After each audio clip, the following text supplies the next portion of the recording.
The air in Dublin was heavy in 1845, not just with the damp chill of autumn, but with a creeping dread. The potato crop, the lifeblood of Ireland's poor, had turned to black rot in the fields.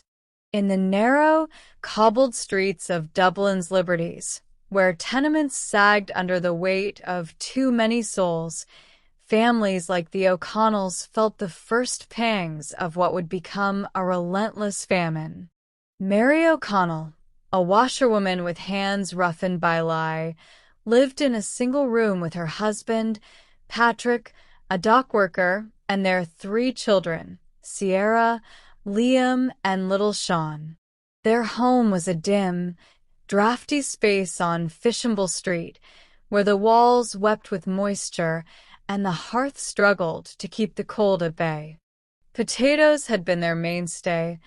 Boiled, mashed, or stewed, they filled bellies on meager earnings.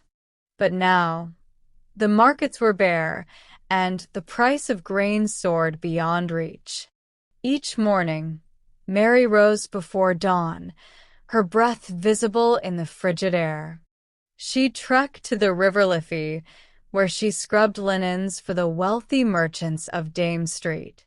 The water stung her cracked hands, but she worked without complaint, knowing the few pennies she earned might buy a handful of oats or a crust of bread. Patrick, meanwhile, queued at the docks, hoping for a day's labor unloading ships. Work was scarce, and the men jostled, desperate for a chance to earn a wage. Some days, he returned with nothing but a slumped posture and a hollow look in his eyes. The children felt the hunger most keenly. Sierra, at 12, was old enough to understand why her stomach growled. She'd take Liam and Sean to beg near Christ Church Cathedral, where the well-to-do might toss a farthing their way.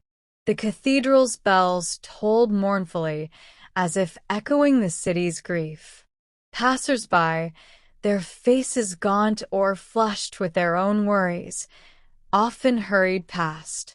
Yet sometimes a kind soul, a baker's wife or a priest, would slip the children a stale scone or a prayer for better days. By 1846, the famine tightened its grip. Soup kitchens sprang up, run by Quakers and charitable societies. Mary and her family joined the long queues at the Mendicity Institution, where a thin gruel of Indian meal and water was ladled into tin bowls. It was barely enough to sustain them, but it was something.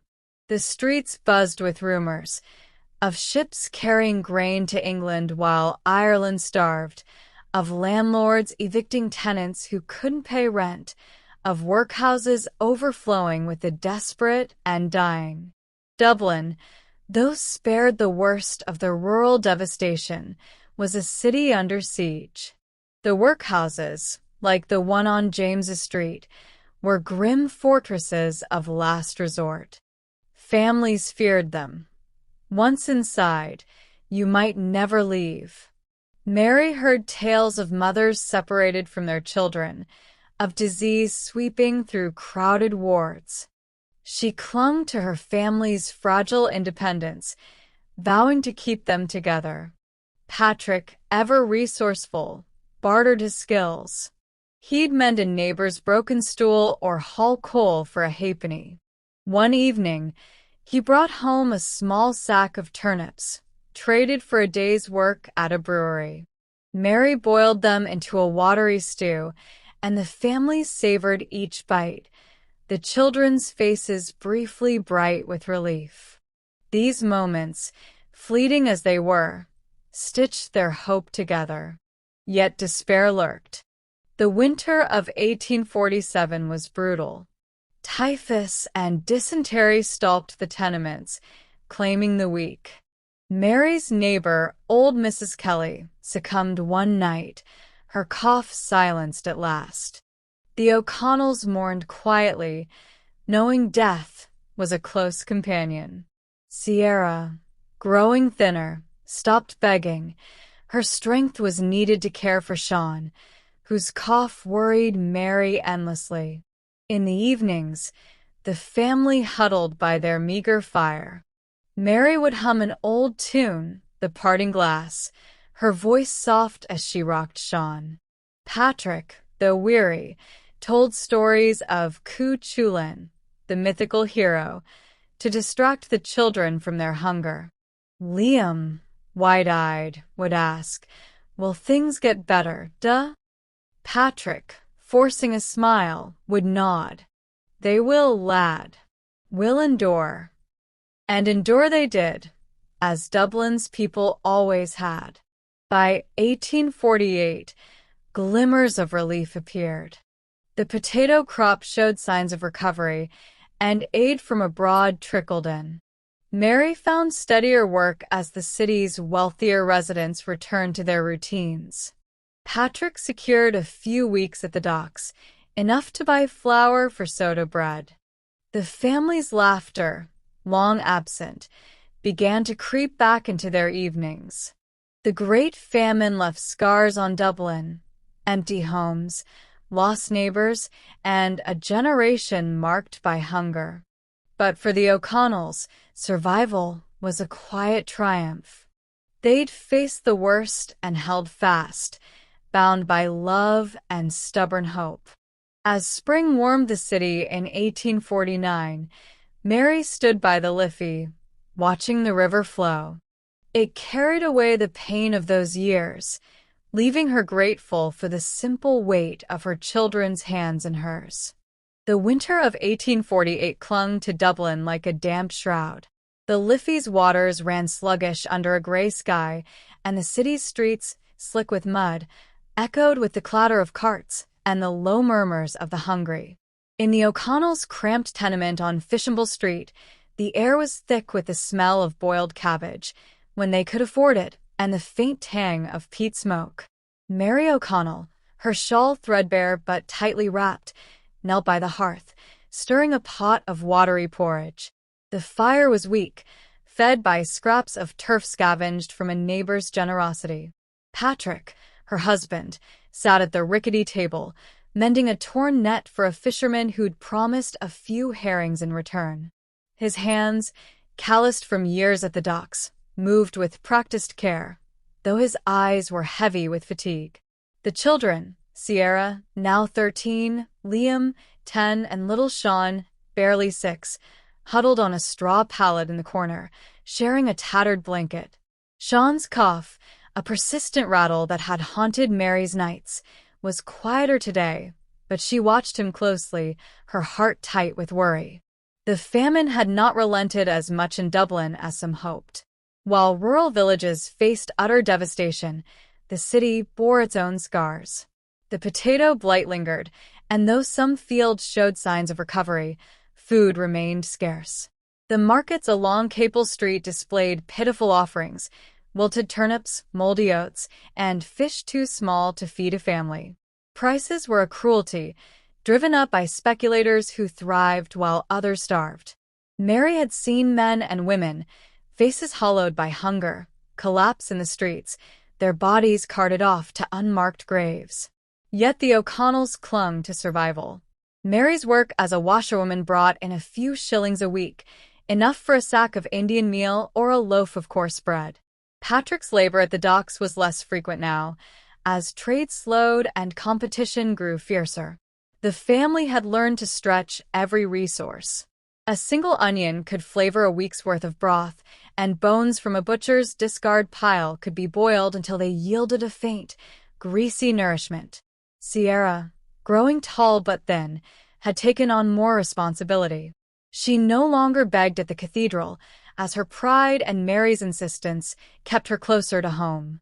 Instead, she ran errands for the local seamstress, Mrs. Doyle, threading needles and sweeping scraps for a penny or two. Liam, eager to help, scoured the streets for bits of coal or wood, his small hands blackened by the task. Sean, too young for much but old enough to feel the hunger, trailed after his siblings, his wide eyes taking in the city's grim pulse. One morning, as snow dusted the cobbles, Mary heard of a new soup kitchen opening near St. Michan's Church. Run by the Society of Friends, it promised a daily ration for families willing to queue. She bundled the children and set out, joining a line that snaked through the streets, a silent procession of shawls and caps. The soup was thin, mostly water with a scattering of barley and turnip, but it was warm, and the Quaker's kind eyes offered a flicker of comfort. Mary whispered thanks as she handed bowls to her children, watching them sip slowly, savoring each spoonful. Chapter 2. Whispers of Hope and Hard Choices. By spring 1848, Dublin stirred with cautious hope. Word spread that the potato crop might yield better this year, and ships from America had begun docking with maize and flour. Yet the city's recovery was uneven. The wealthy merchants of Merrion Square dined on roast mutton, while the poor still scraped by. Evictions continued, and the workhouses loomed as a specter. Mary had heard of families torn apart within those walls, children sent to orphanages, parents to labor wards. She and Patrick vowed to avoid them, no matter the cost.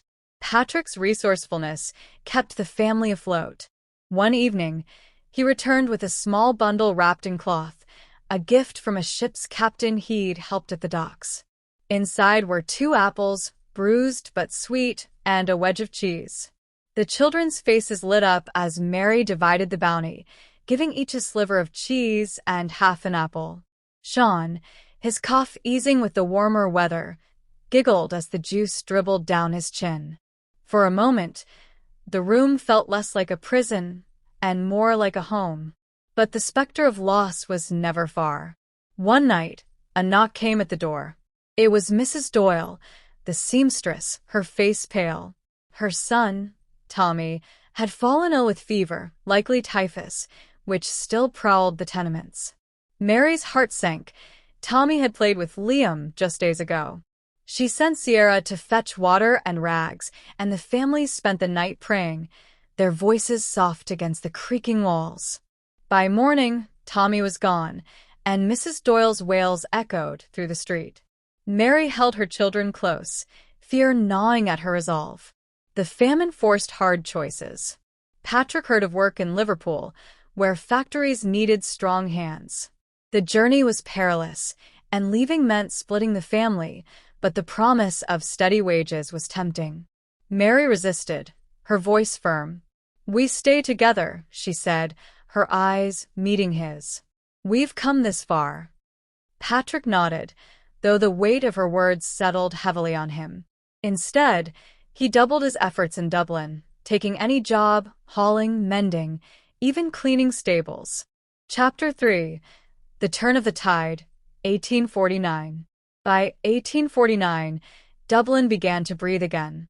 The potato crop, though not abundant, was less blighted, and relief efforts grew stronger. The O'Connells felt the shift in small ways. Mary's washing jobs increased as merchants' households returned to normalcy, their linens piling up. Patrick secured a week's work at a brewery, earning enough to buy flour and a precious rasher of bacon. The family's meals, still simple, grew heartier, a loaf of soda bread, a stew with actual meat. Sierra, now blossoming into a young woman, took pride in her work with Mrs. Doyle, who'd begun to recover from her grief. The seamstress taught her to stitch simple patterns, and Sierra's nimble fingers earned praise.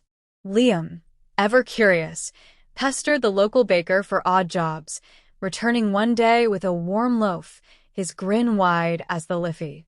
Sean's cough had faded, and his chatter filled the tenement, a reminder of life's persistence. One Sunday, the family walked to the Phoenix Park, a rare outing. The grass was green, the air fresh, and for a few hours, they were not famine survivors but a family, laughing as Liam chased Sean through the trees. Mary and Patrick sat on a bench, her hand in his. "We made it," she whispered, her voice catching. Patrick squeezed her hand, his silence a shared vow to never forget those years. The famine's shadow lingered, empty shops, quiet graves, and stories of those who'd sailed away or perished. But Dublin, like the O'Connells, endured. The city's heartbeat grew stronger, its markets fuller, its streets less haunted. Mary, standing by the Liffey one evening, watched the water reflect the setting sun. It was a river of sorrow and survival, carrying the past downstream while promising a gentler tomorrow. The spring of 1849 brought a cautious warmth to Dublin streets, where the Liffey shimmered under a hesitant sun. In the O'Connells' tenement on Fishamble Street, the air was less stifling, the walls less damp. Mary O'Connell, now in her mid-30s but aged beyond her years, stood at the door, watching children play in the alley. Their laughter, once rare, was a fragile melody against the clatter of carts and the distant toll of church bells. The famine's grip was loosening, but its marks were etched deep. Empty homes, gaunt faces, and memories of those who'd vanished. Mary's days began before dawn, as always. She trekked to the river with her washing basket, her hands still raw from years of scrubbing. The merchants' households on Dawson Street were hiring again, their linens piling up as trade revived. Her earnings, though meager, bought more than they had a year ago: a sack of flour, a few carrots, even a small pat of butter on good days.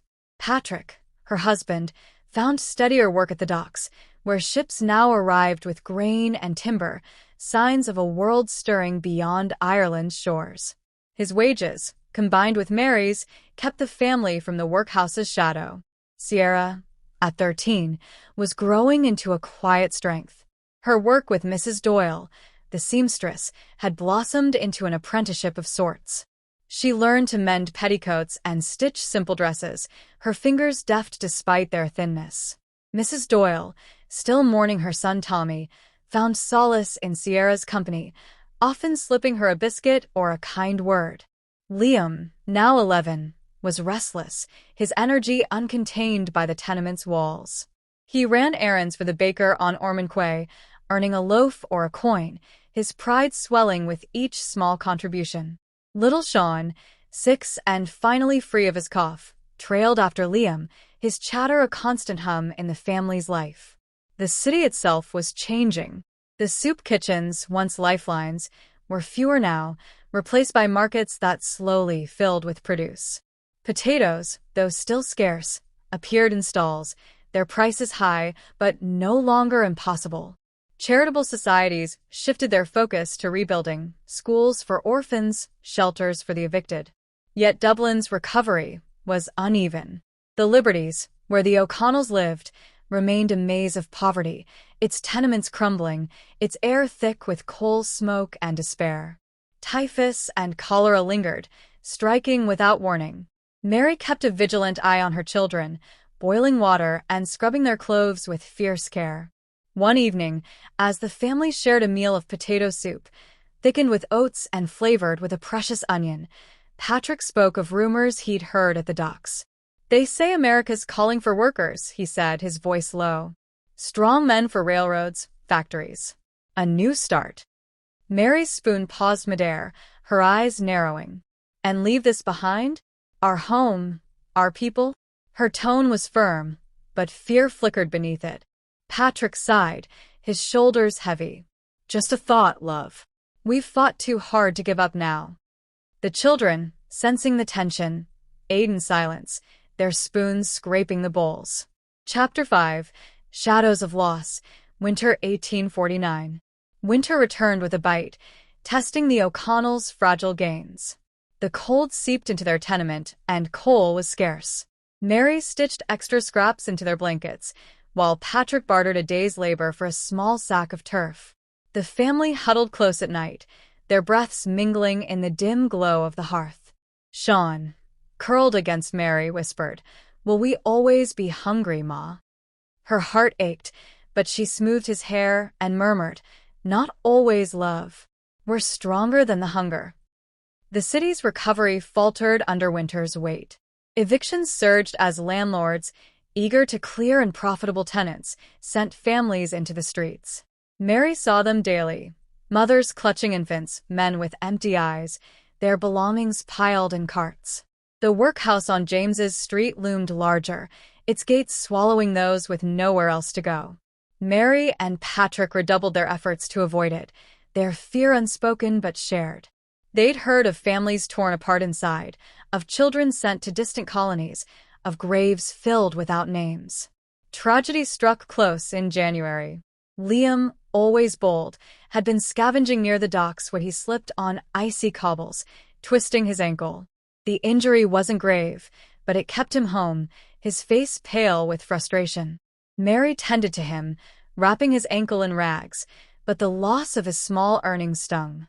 Worse, the baker he worked for hired another boy, leaving Liam to fret over his usefulness. Sierra, stepping up, took on extra sewing, her eyes burning from late nights by candlelight. Mary watched her daughter's determination with a mix of pride and guilt, knowing the burden was too heavy for a girl so young. One bitter night, a fever swept through the tenement. It wasn't typhus, thank God, but it left Sean weak, his small body shivering under the blanket. Mary stayed awake, bathing his forehead with cool water, while Patrick paced, helpless. Sierra and Liam prayed softly, their voices a fragile thread in the dark. By morning, Sean's fever broke, and Mary wept quietly, her relief a heavy weight.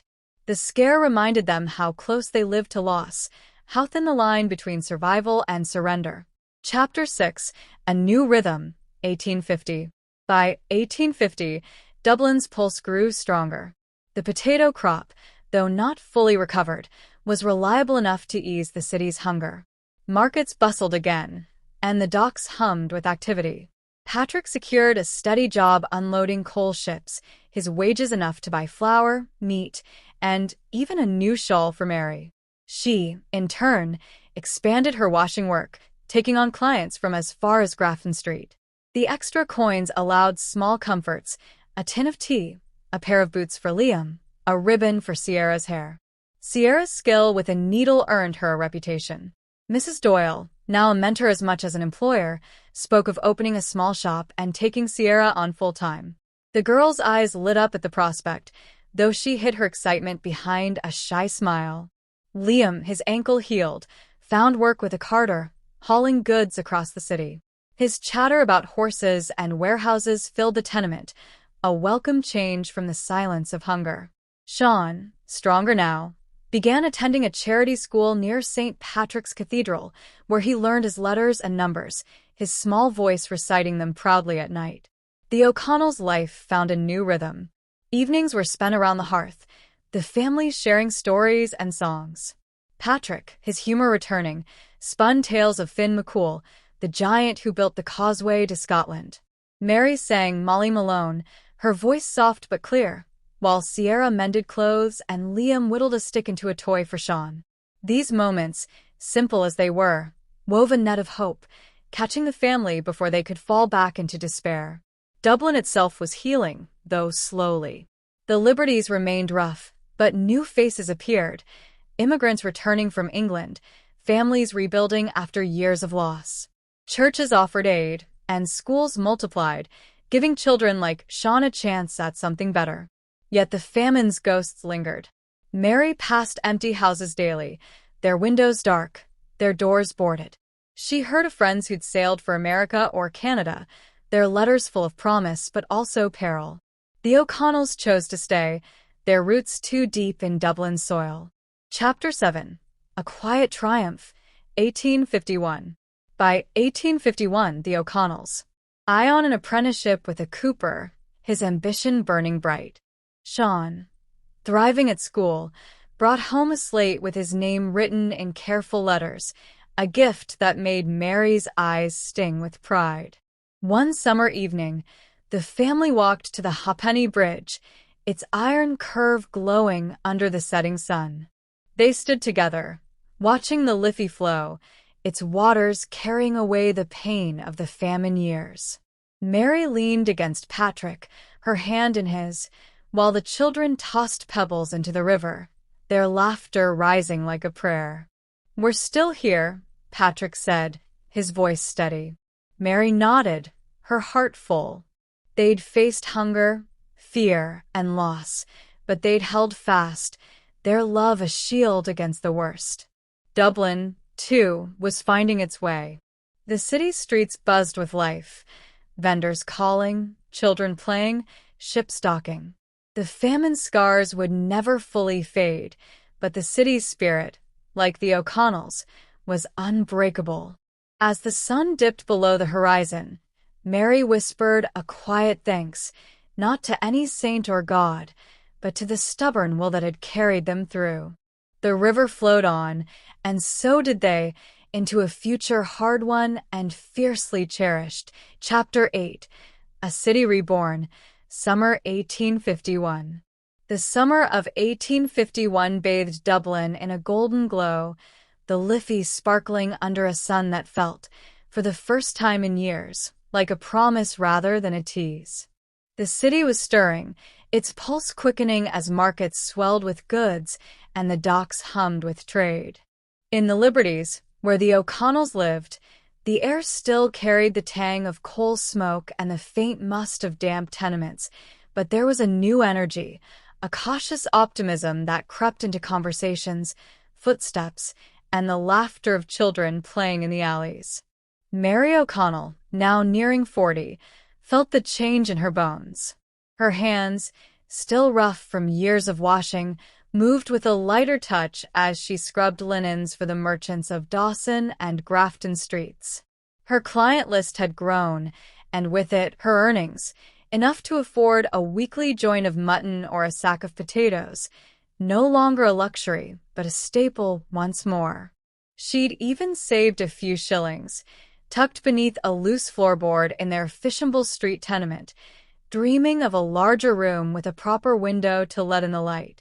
Patrick, her husband, was a fixture at the docks now, his broad shoulders and steady hands valued by the foreman. He unloaded crates of tea, timber, and grain, his wages steady enough to buy coal for the hearth and new boots for the children. His face, once etched with worry, softened with a renewed spark of humor.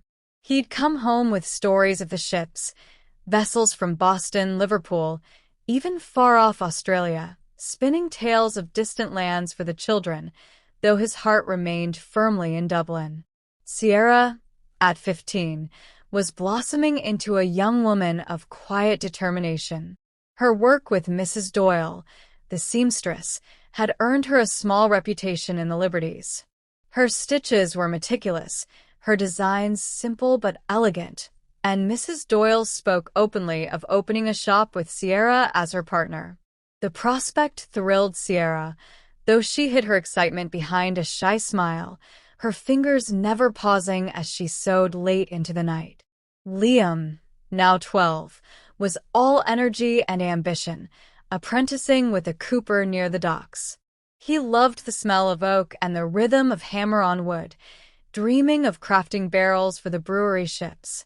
Little Sean, 7 and bright-eyed, thrived at the charity school near St. Patrick's Cathedral, his slate filled with sums and letters that he proudly showed Mary each evening.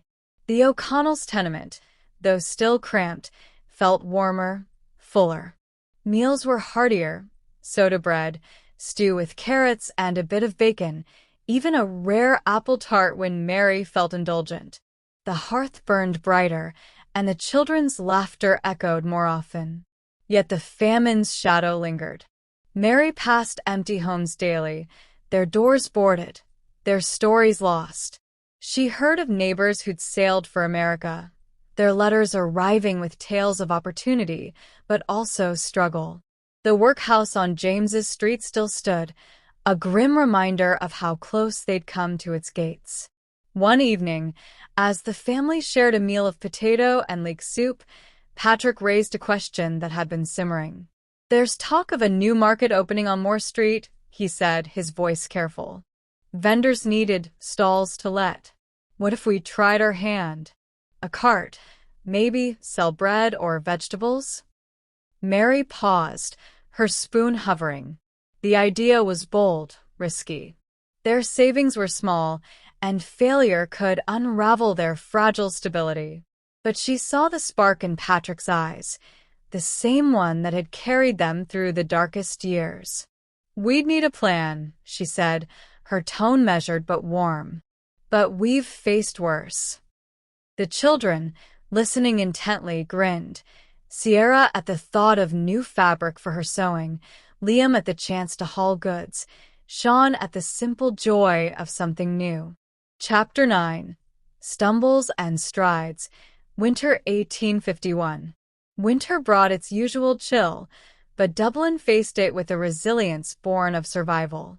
The markets were livelier, with hawkers calling out their wares, fish from Howth, apples from orchards beyond the city, even imported sugar that hinted at sweeter days.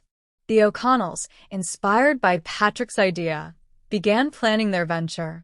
Mary and Patrick pooled their savings, and with a loan from Mrs. Doyle, offered with a rare smile, they bought a second-hand cart. Liam, eager to prove himself, helped Patrick repair its wheels, while Sierra sewed a canvas cover to keep their goods dry. They started small, selling potatoes and turnips bought wholesale from a farmer Patrick knew from the docks. Their stall, set up on a corner of Moore Street, was modest, a wooden cart with a hand-painted sign reading, "O'Connell's Fresh Goods." Mary, with her knack for charm, drew customers with a warm greeting, while Patrick haggled with suppliers. Sierra helped on weekends, her neat appearance and quick wit winning over skeptical buyers.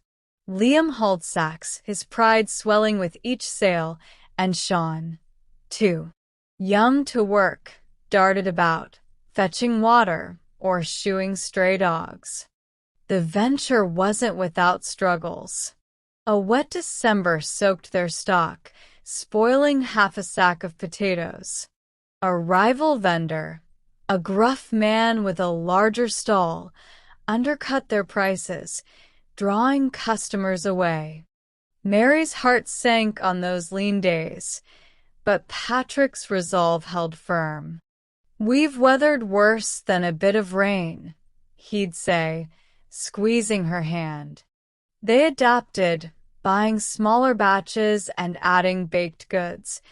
Mary's soda bread, made from her mother's recipe, became a favorite among the market's regulars. The winter also brought personal challenges. Sean caught a cold that lingered, worrying Mary as she boiled herbs for his chest. Sierra, juggling her sewing and the stall, grew weary, her eyes shadowed from late nights. Liam, eager to prove himself, overworked his young frame, earning a stern lecture from Patrick after he strained his back lifting a crate. Yet the family pressed on, their bond a steady anchor. Mary and Patrick took turns at the stall, ensuring one was always home with the children. Sierra began designing aprons to sell alongside the vegetables, her creativity a small spark of joy. Liam, undeterred, learned to pace himself, his dreams of the Coopers' trade unshaken. One frosty evening, as snow dusted the cobbles, a customer, an elderly woman with a kind face, bought a loaf of Mary's bread and lingered. "You've a fine family," she said, her eyes crinkling. "This city's rising because of folk like you." Mary, usually quick with a reply, could only nod, her throat tight. The woman's words stayed with her, a reminder that their small stall was more than a business. It was a stake in Dublin's future. Chapter 10. A New Home, 1852. By 1852, the O'Connell's stall was a fixture on Moore Street. Their profits, though modest, allowed them to move to a new tenement on Erin Quay, a larger room with 2 windows, one catching the morning sun. The space felt like a palace after Fishamble Street's gloom. Mary hung a curtain sewn by Sierra, its blue fabric brightening the walls. Patrick built a sturdy table, and Liam carved a wooden horse for Sean, who'd begun reading simple books from school. The hearth burned warmly, and meals, now with meat most days, filled the room with comfort.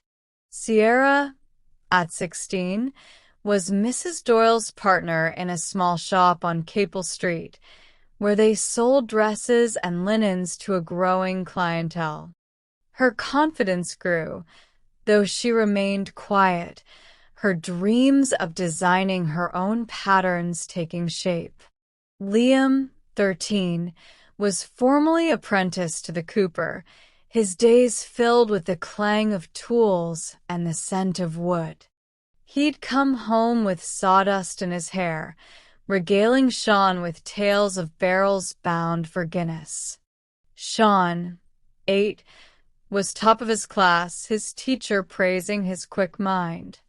Mary and Patrick, watching their children thrive, felt a pride that softened the famine's lingering ache.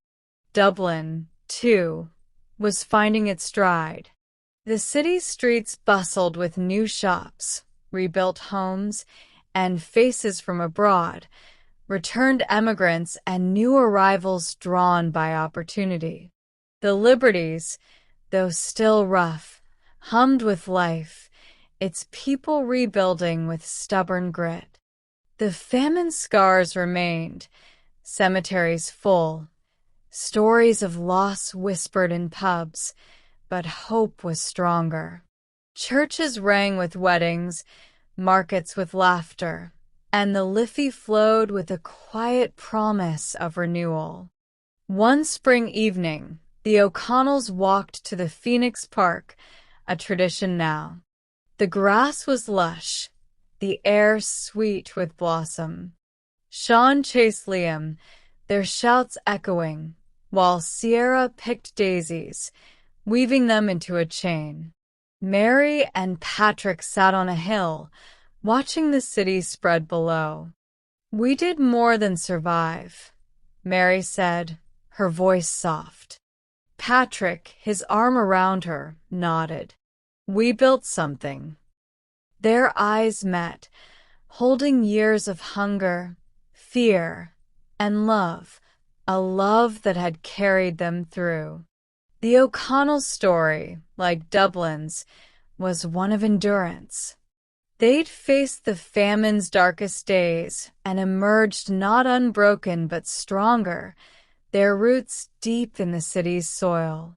As the sun set, painting the sky in hues of gold and rose, Mary leaned into Patrick, the children's laughter a song of tomorrow. The Liffey flowed on, carrying their past downstream, while they walked forward, together, into a future they'd earned. The spring of 1852 painted Dublin in soft greens and golds, the Liffey reflecting a sky unburdened by the famine's pall. On Moore Street, where vendors' calls mingled with the clop of horses and the chatter of shoppers, the O'Connell's stall stood proud. Their cart, once a rickety second-hand purchase, was now sturdy, its canvas cover bright with Sierra's careful stitching. The sign, O'Connell's Fresh Goods, gleamed with fresh paint, thanks to Liam's handiwork. Potatoes, turnips, and Mary's soda bread drew a steady stream of customers, housewives, laborers, even the occasional merchant's servant seeking quality at a fair price. Mary O'Connell, her face lined but bright with purpose, greeted each customer with a warm smile. At nearly 40, she carried herself with the quiet strength of a woman who'd outlasted hunger and despair. Her washing work continued, but the stall was her pride, a tangible sign of the family's ascent. Patrick, his hair now flecked with gray, worked alongside her when not at the docks, his banter with suppliers securing better deals on vegetables and flour. Their profits, though modest, grew steadily, and Mary's hidden shillings beneath the floorboard multiplied, whispering of possibilities, a second cart, a proper shop, a future beyond survival. Sierra, 16 and poised, split her days between the stall and Mrs. Doyle's shop on Capel Street. Her sewing had become art, her dresses sought after by working-class women who wanted elegance on a budget. Mrs. Doyle, now a friend as much as a mentor, spoke of expanding the shop, with Sierra as her equal partner. The idea thrilled Sierra, though she kept her excitement close, her eyes often drifting to sketches of gowns she'd drawn in stolen moments. Liam, 13 and wiry, thrived in his cooper's apprenticeship, his hands learning the curve of staves and the weight of a mallet. He'd come home with stories of barrels bound for breweries, his dreams of owning a workshop taking root. Sean, 8 and sharp as a tack, excelled at school, his teacher predicting he'd make a fine clerk or even a schoolmaster one day. His laughter, once fragile, now filled their new tenement on Erin Quay, a two-room space with windows that let in light and hope. The city itself was alive with renewal. Dublin's streets bustled with new shops, rebuilt homes, and faces from afar. Emigrants returning, others arriving to chase the city's promise. The Liberties, though still rough, hummed with energy, its tenements less desolate, its alleys filled with children's games. The docks thrived, ships unloading goods from America, England, and beyond. Markets like Moore Street were the city's heartbeat, their stalls a testament to survival. Yet the famine scars remained. Empty lots where homes once stood, families still mourning those lost to hunger or fever, and tales of those who'd sailed away, their fates uncertain. One evening, as the family gathered in their tenement, the hearth casting a warm glow, Patrick raised a new idea. "The market's growing," he said, his voice steady. "What if we leased a proper stall? Not just a cart, but a fixed spot, maybe add eggs, cheese, even flowers." Mary, kneading dough for the next day's bread, paused, her eyes meeting his. The risk was real, higher costs, more competition, but so was the reward. "We'd need to save more," she said, her tone cautious but open. "But it's worth a try." Sierra, sewing a hem, nodded eagerly, while Liam, whittling a toy for Sean, grinned at the thought of hauling more goods. Sean, reading a tattered book from school, piped up, "Can I sell the flowers?" The family laughed, the sound a balm against years of silence. Chapter 12. Trials of Growth, Autumn 1852. Autumn brought a crisp edge to Dublin, the Liffey shimmering under russet skies. The O'Connells' cart flourished, their soda bread now a more street staple, their potatoes and turnips known for freshness. Mary's knack for connecting with customers, remembering names, offering a kind word, drew loyalty, while Patrick's deals with farmers kept their stock plentiful. They began selling eggs, bought from a widow in Finglas, and Sierra's idea to add herbs, parsley, thyme, proved a hit. Yet growth brought challenges. A rival vendor, jealous of their success, spread rumors that their goods were overpriced, costing them a few customers. A sudden storm ruined a weak stock, and the cost of repairs strained their savings. At home, tensions flared as the family adjusted to their ambitions. Sierra, stretched thin between the stall and Mrs. Doyle's shop, grew short-tempered, her dreams of designing clashing with the grind of daily work. One night, she snapped at Liam for spilling flour, her voice sharp with exhaustion. Mary, ever the peacemaker, took her aside, smoothing her hair as she had when Sierra was small. "You're carrying too much love," she said. "Let us help." Sierra, tears in her eyes, nodded, and the family recalibrated. Mary took on more stall duties, freeing Sierra to focus on her sewing. Liam faced his own struggles. The cooper's workshop was demanding, his master a gruff man who tolerated no mistakes. A poorly crafted barrel earned Liam a sharp rebuke, shaking his confidence. He confided in Patrick, who sat him down by the hearth. "You're learning, lad," Patrick said, his hand on Liam's shoulder. "Mistakes build skill, same as hunger built us." Liam, bolstered, returned to the workshop with renewed grit, his hammer striking truer each day. Sean, though thriving at school, felt the weight of the family's efforts. He'd overhear Mary and Patrick discussing debts or repairs, his young mind wrestling with their worries. One day, he brought home a penny he'd earned sweeping a neighbor's step, offering it to Mary with a solemn face. "For the stall," he said. Mary, her heart swelling, hugged him close, whispering, "You're our treasure, Sean." The moment reminded her why they fought, not just to survive, but to give their children a chance at more. Winter loomed, testing their resolve. A fever swept Dublin, milder than the famine's plagues, but enough to keep customers away. Mary, fearing for Sean, kept him home from school, her vigilance born of too many losses. The stall's earnings dipped, and the family tightened their belts, returning to simpler meals of porridge and bread. Yet they persevered, their unity a shield against hardship.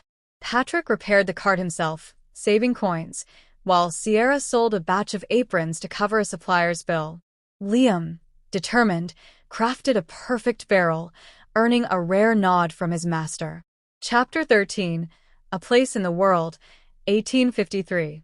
By 1853, the O'Connells' dreams took firmer shape. They leased a fixed stall on Moore Street, a wooden booth with shelves for their goods, potatoes, eggs, herbs, and Mary's bread, now joined by Sierra's jams, made from discounted fruit. The stall was a beacon, its sign repainted by Sean, whose neat lettering drew smiles. Customers, from laborers to shopkeepers, called them by name, their loyalty a quiet victory. Mary and Patrick, working side by side, felt a pride that went beyond coins, a sense of belonging to Dublin's heartbeat. Sierra, now 17, was Mrs. Doyle's full partner there. Shop on Capel Street a modest success. Her designs, simple dresses with clever details, caught the eye of wealthier clients, hinting at a future beyond the Liberties. Liam, 14, was a rising star in the cooper's workshop, his barrels sought after for their craftsmanship. He saved his wages, dreaming of a shop of his own. Sean, 9, was the star pupil at school, his teacher urging him toward a scholarship. He'd read to the family at night, his voice clear, weaving tales of adventure that lifted their spirits. Dublin itself was a city transformed. New buildings rose, their stone gleaming where tenements once sagged. The docks buzzed with ships, the markets with voices, Irish, English, even accents from farther afield. The famine's ghosts lingered in quiet corners, cemeteries, empty alleys, whispered stories, but the city's spirit was fierce. Churches hosted festivals, pubs rang with song, and the Liffey flowed with a current of possibility. One summer evening, the O'Connells walked to the Ha'penny Bridge, its iron arc a symbol of their journey. Sean tossed pebbles into the water, Liam raced him to the other side, and Sierra, her daisy chain a crown, laughed freely. Mary and Patrick stood together, their hands entwined. "We built this," Mary said, her voice soft but sure, gesturing to the children, the city, their life. Patrick nodded, his eyes on the horizon. "And we're not done." The O'Connells, like Dublin, had endured the famine's darkest days and emerged stronger, their roots deep, their future bright. The Liffey carried their past downstream, while they stepped forward, a family forged in hardship, bound by love, and anchored in a city that, like them, refused to break. As the sun set, painting the sky in hues of hope, they walked home, their laughter a quiet hymn to survival. Chapter 14, Blossoms of Prosperity, Summer 1853. The summer of 1853 draped Dublin in a warm haze, the Liffey a ribbon of silver threading through a city alive with renewal. On Moore Street, the markets pulsed with energy, vendors hawking fish from Howth, fabrics from looms across the sea, and fruits that spoke of distant orchards. The O'Connell stall, now a fixed wooden booth with shelves groaning under potatoes, eggs, herbs, and Mary's famed soda bread, was a hub of activity. Customers, from weary laborers to bustling housewives, flocked to it, drawn by the family's fair prices and warmer smiles. Mary O'Connell, her 40s bringing a graceful poise, managed the stall with effortless command. She'd greet regulars by name, slipping an extra herb into their baskets or sharing a quiet word of encouragement. Her washing work had dwindled, replaced by the stall's demands, but she didn't mind. The business was theirs, a dream forged from famine's ashes. Patrick, his frame still strong despite the gray in his beard, split his time between the docks and the market, his deals with suppliers ensuring a steady flow of goods. Their profits, once a trickle, now flowed steadily, allowing small indulgences: a new dress for Sierra, tools for Liam, books for Sean. Sierra, at 17, was a vision of quiet ambition. Her partnership with Mrs. Doyle had transformed their Capel Street shop into a thriving venture where dresses of her design, simple yet elegant, with clever pleats and sturdy seams, adorned women from the Liberties to the Keys. She'd sketch late at night in the tenement on Erin Quay, her candle flickering over patterns inspired by Dublin's changing skyline. Liam, 14 and broad-shouldered like his father, excelled in the cooper's workshop, his barrels now stamped with his mark, destined for breweries like Guinness. He saved every penny, his eyes set on a workshop of his own. Sean, 9 and inquisitive, devoured his schoolbooks, his teacher praising his aptitude for numbers and stories. He'd help at the stall on weekends, his small hands stacking apples, his chatter charming customers. The tenement felt like a true home now, its 2 rooms filled with the sense of Mary's baking and the sounds of family life. Evenings brought them together around the table, sharing meals of stew, bread, and laughter. Patrick would recount dockside tales, ships from New York laden with cotton, sailors spinning yarns of the Wild West, while Mary hummed old tunes, her voice a soothing thread. The children, growing fast, added their voices: Sierra with news of a big order, Liam with workshop triumphs, Sean with riddles from school. Yet Dublin's revival wasn't without its thorns. Emigration continued, ships sailing from the Keys with families seeking fortunes abroad, leaving gaps in neighborhoods. Poverty lingered in shadowed alleys, and whispers of unrest, landlords raising rents, workers demanding fair wages, rippled through the markets. The O'Connells felt it too. A supplier's price hikes strained their margins, and a bout of rain spoiled a batch of herbs. But they adapted, as they always had. Mary negotiated better terms, Patrick bartered labor for discounts, and the family's unity turned challenges into stepping stones. One afternoon, as Mary arranged bunches of thyme, a well-dressed woman approached the stall. "I've heard of your bread," she said, her accent refined. "Might you supply my household on Grafton Street?" Mary's heart quickened. This could mean steady orders, a leap forward. She nodded calmly, sealing the deal with a sample loaf. That evening, the family celebrated with a rare treat, a pie from the baker, its crust flaky and filled with apple.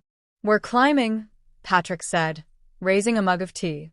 Mary smiled, her eyes shining. Step by step, love.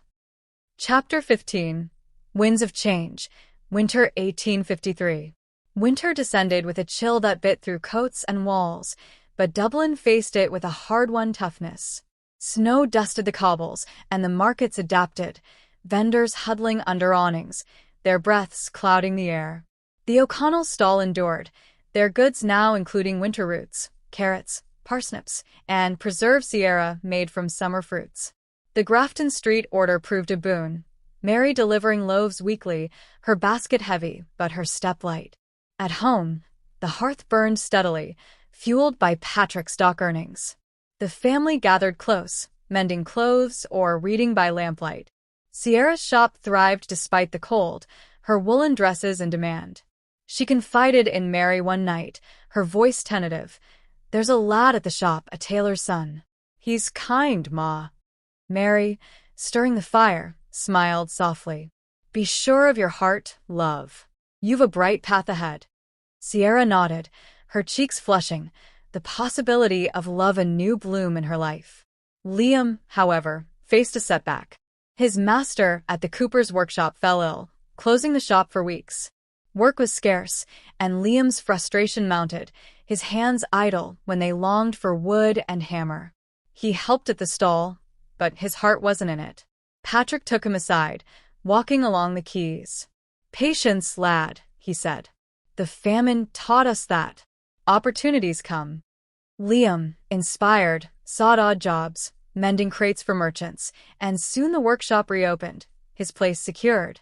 Sean, thriving at school, brought home a prize, a book of Irish legends, awarded for his essays.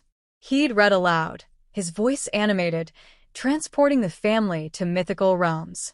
But the winter brought illness, a cough that swept Dublin, felling neighbors.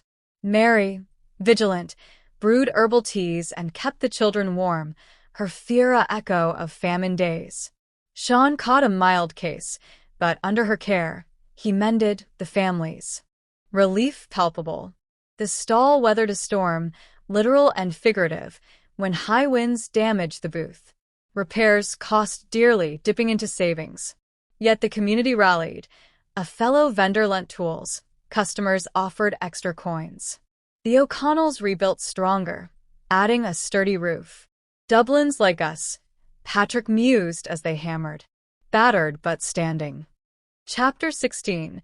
Horizons Expanding, 1854. By 1854, Dublin's revival gained momentum. New railways connected the city to the countryside, bringing fresher goods and more visitors. The market swelled, and the O'Connell's stall expanded, now offering cheese from a Meath farmer and flowers Sierra arranged into bunches. Their reputation grew, with orders from households beyond Grafton Street. Mary and Patrick hired a young lad to help, freeing time for family. Sierra, 18, balanced her shop with budding romance. The tailor's son, Eamon, courted her gently, walks by the Liffey, shared dreams of a future. Mary watched with quiet joy, Patrick with protective eyes, but they trusted Sierra's judgment. Liam, 15, was promoted at the workshop, now teaching younger apprentices. His savings grew, and he spoke of buying tools. Sean, 10, dreamed big. His teacher suggested a grammar school scholarship, a path to clerking or more. The tenement on Erin Quay felt snug but sufficient, though Mary eyed larger lodgings. One day, Patrick surprised her. "I've found a house on Inns Quay, 3 rooms, a yard." The rent was higher, but with the stall's success, affordable. They moved in spring, the space a luxury. A kitchen for Mary's baking, a room for the boys, another for Sierra. The spring of 1854 bathed Dublin in a soft light, the Liffey glimmering under a sky streaked with clouds as delicate as lace. The city pulsed with life. New railways brought farmers' carts to market, shops sprouted along once quiet streets, and the docks thrummed with ships from across the world. On Moore Street, the O'Connell stall stood as a beacon of their resilience, its shelves laden with potatoes, carrots, herbs, cheese, and Mary's soda bread, now famed across the Liberties. Customers, from laborers to merchants' wives, greeted the family by name, their loyalty a testament to years of honest trade. Mary O'Connell, her 40s lending her quiet grace, managed the stall with a warmth that drew crowds. Her days of scrubbing linens were behind her. The market was her domain now, a dream carved from famine's hardship. She'd arrange flowers, bright marigolds and daisies, alongside vegetables, her touch turning the booth into a small oasis. Patrick, his beard now fully gray, but his strength undimmed, split his time between the docks and the stall, his knack for bartering securing fresh stock at fair prices. Their profits allowed comforts once unimaginable, a new kettle, a wool blanket, a tin of tea for quiet evenings. Sierra, now 18, was a rising star on Capel Street, where her dress shop with Mrs. Doyle flourished. Her designs, simple gowns with clever embroidery, caught the eye of wealthier clients, and she began sketching bolder patterns, dreaming of a shop bearing her name. Her courtship with Eamon, the tailor's son, deepened, their walks along the quays filled with talk of a shared future. Liam, 15 and broad like his father, was a master cooper in the making, his barrels prized for their craftsmanship. He saved every shilling, his goal a workshop of his own. Sean, 10 and sharp as a blade, excelled at school, his teacher pushing for a scholarship to a grammar school, a path to a life beyond the Liberties. The O'Connells' new home on Inns Quay was a haven. The 3-room house, with its small yard and sturdy walls, felt like a palace after the cramped tenements of Fishamble and Erin Quay. Mary hung Sierra's curtains, their blue fabric catching the morning sun, while Patrick built a table for their kitchen, where the scent of baking bread mingled with laughter. Liam and Sean shared a room, their bunks filled with dreams. Liam's of barrels, Sean's of books. Sierra had her own space, a corner for her sketches, her needle flashing late into the night. Dublin itself was a city reborn. New buildings rose, their stone gleaming where slums once stood. The markets overflowed with goods, apples from Kildare, fish from the Irish Sea, spices from distant ports. Yet the famine's echoes lingered. Empty lots marked lost homes, and stories of those who'd sailed for America or perished haunted quiet moments. The O'Connells felt it too, passing graves or hearing of neighbor struggles, but their focus was forward, their stall a stake in Dublin's future. One evening, as the family shared a meal of mutton stew and fresh bread, Patrick raised a bold idea. "The railways are changing things," he said, his eyes bright. "We could sell to towns beyond Dublin Swords, maybe, or Bray. A second stall, or a cart to travel." Mary, pouring tea, considered it. The risk was high, more stock, more travel, but the reward could secure their future. "We'd need help," she said, glancing at the children. Sierra nodded, her mind already on logistics. Liam offered to haul goods. Sean, ever eager, suggested naming the cart O'Connell's Wanderer. The family laughed, their unity a spark that lit the path ahead. Chapter 18, Storms and Steadfastness, Autumn 1854. Autumn brought a chill to Dublin, the Liffey's waters rippling under grey skies. The O'Connell's stall remained a cornerstone, their goods now including preserves and knitted scarves Sierra crafted for the colder months. The Grafton Street orders continued, Mary delivering loaves to grand houses, her pride tempered by the contrast between their wealth and the Liberty's grit. The family hired a second lad, a wiry boy named Tommy, to help with deliveries, easing the load on Liam. Yet challenges arose. A supplier raised prices, squeezing their margins, and a week of rain kept customers away, spoiling a batch of cheese. Mary and Patrick tightened their budget, leaning on their reserves.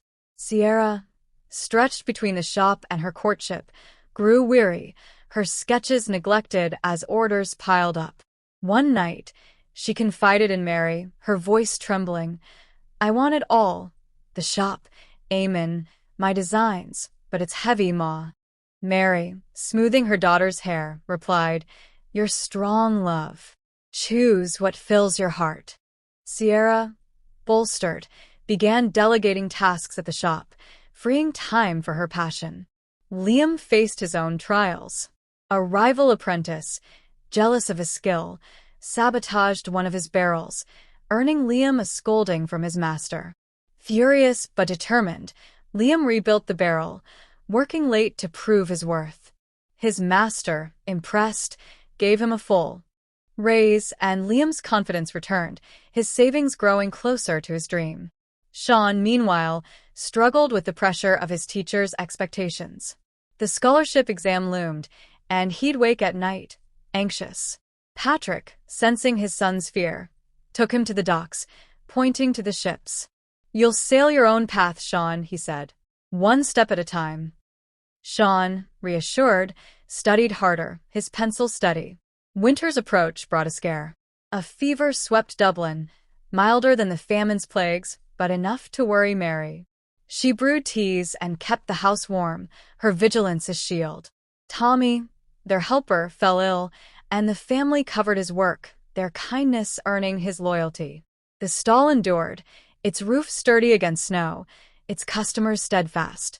One evening, a priest from St. Michan stopped by, buying bread and offering a blessing. "You're a light in this city," he said. Mary, humbled, tucked the words away, a quiet fuel for their efforts. Chapter 19, A Wider World, 1855. By 1855, Dublin was a city of ambition. Railways linked it to Ireland heartland, bringing fresh faces and goods. The markets buzzed, and the O'Connell stall expanded, now offering butter from a Wicklow dairy and Sierra's jams, their jars gleaming like jewels. The family acted on Patrick's idea, buying a second cart, O'Connell's Wanderer, as Sean named it, to sell in swords.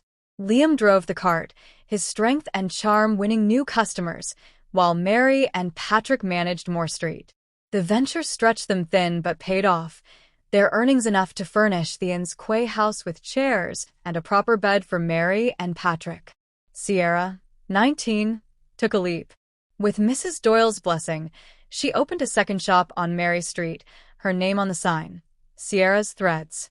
Eamon, now her betrothed, helped with fittings, their partnership a blend of love and craft. Liam, 16, was promoted to journeyman, his barrels shipped as far as Cork. He bought his first set of tools, a step toward his workshop. Sean, 11, won his scholarship, earning a place at a grammar school. His pride shone as he showed Mary his uniform, her tears falling as she hugged him. Dublin's spirit soared. New theaters opened, factories hummed, and the Liberties pulsed with life. Children in schools, families rebuilding. The famine scars remained, cemeteries, tales of loss, but hope was stronger. The O'Connells felt it, their home a haven of warmth and ambition. One spring evening, they walked to the Phoenix Park, Sean reading aloud from his new schoolbook, Liam racing him through the grass, Sierra and Eamon hand in hand. Mary and Patrick sat, the city spread below, its lights twinkling like stars. "We made it," Mary whispered, her hand in Patrick's. He nodded, his voice low. "And we'll keep going." The Liffey flowed, carrying their past, hunger, fear, survival, while they stood together, a family forged in fire, their future as bright as Dublin's dawn. As the sun set, they walked home, their steps sure, their hearts the spring of 1855 enveloped Dublin in a gentle bloom, the Liffey's banks lined with budding willows and the air carrying the faint scent of fresh earth from the Phoenix Park. The city was a tapestry of progress, railways snaking outward, factories puffing smoke along the quays, and markets like Moore Street swelling with vendors and buyers from near and far.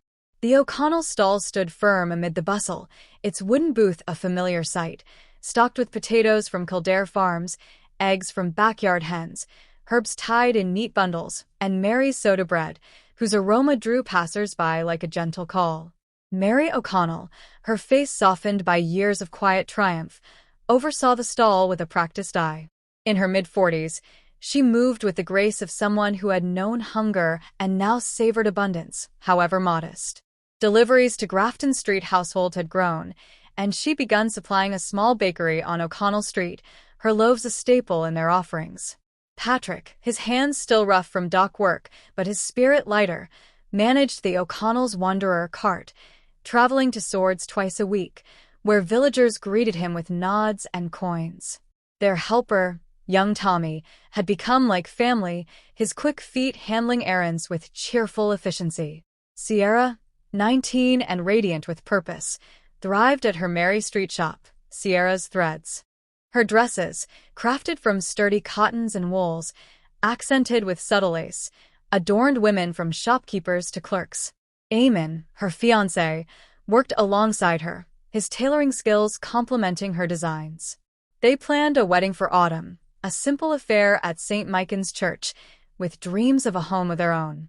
Liam, 16 and steady as oak, was a journeyman cooper, his workshop producing barrels for export to Liverpool. He'd saved enough for a small set of tools, his ambition a quiet fire. Sean, 11, settled into grammar school, his uniform crisp, his mind absorbing Latin and arithmetic with eager curiosity. He'd help at the stall after classes, stacking crates and practicing his sums on inventory. The house on Inns Quay was a warm refuge, its yard blooming with herbs Mary planted, parsley, mint, thyme, that she sold at the market.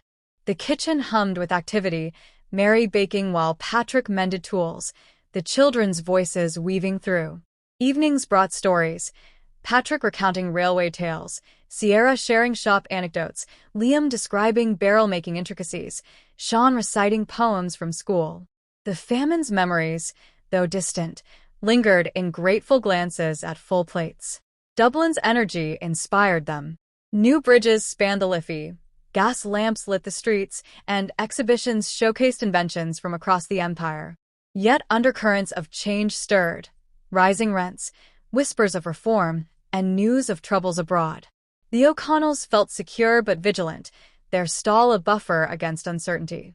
One day, Mary suggested adding teas and spices to their stock, imported from the docks.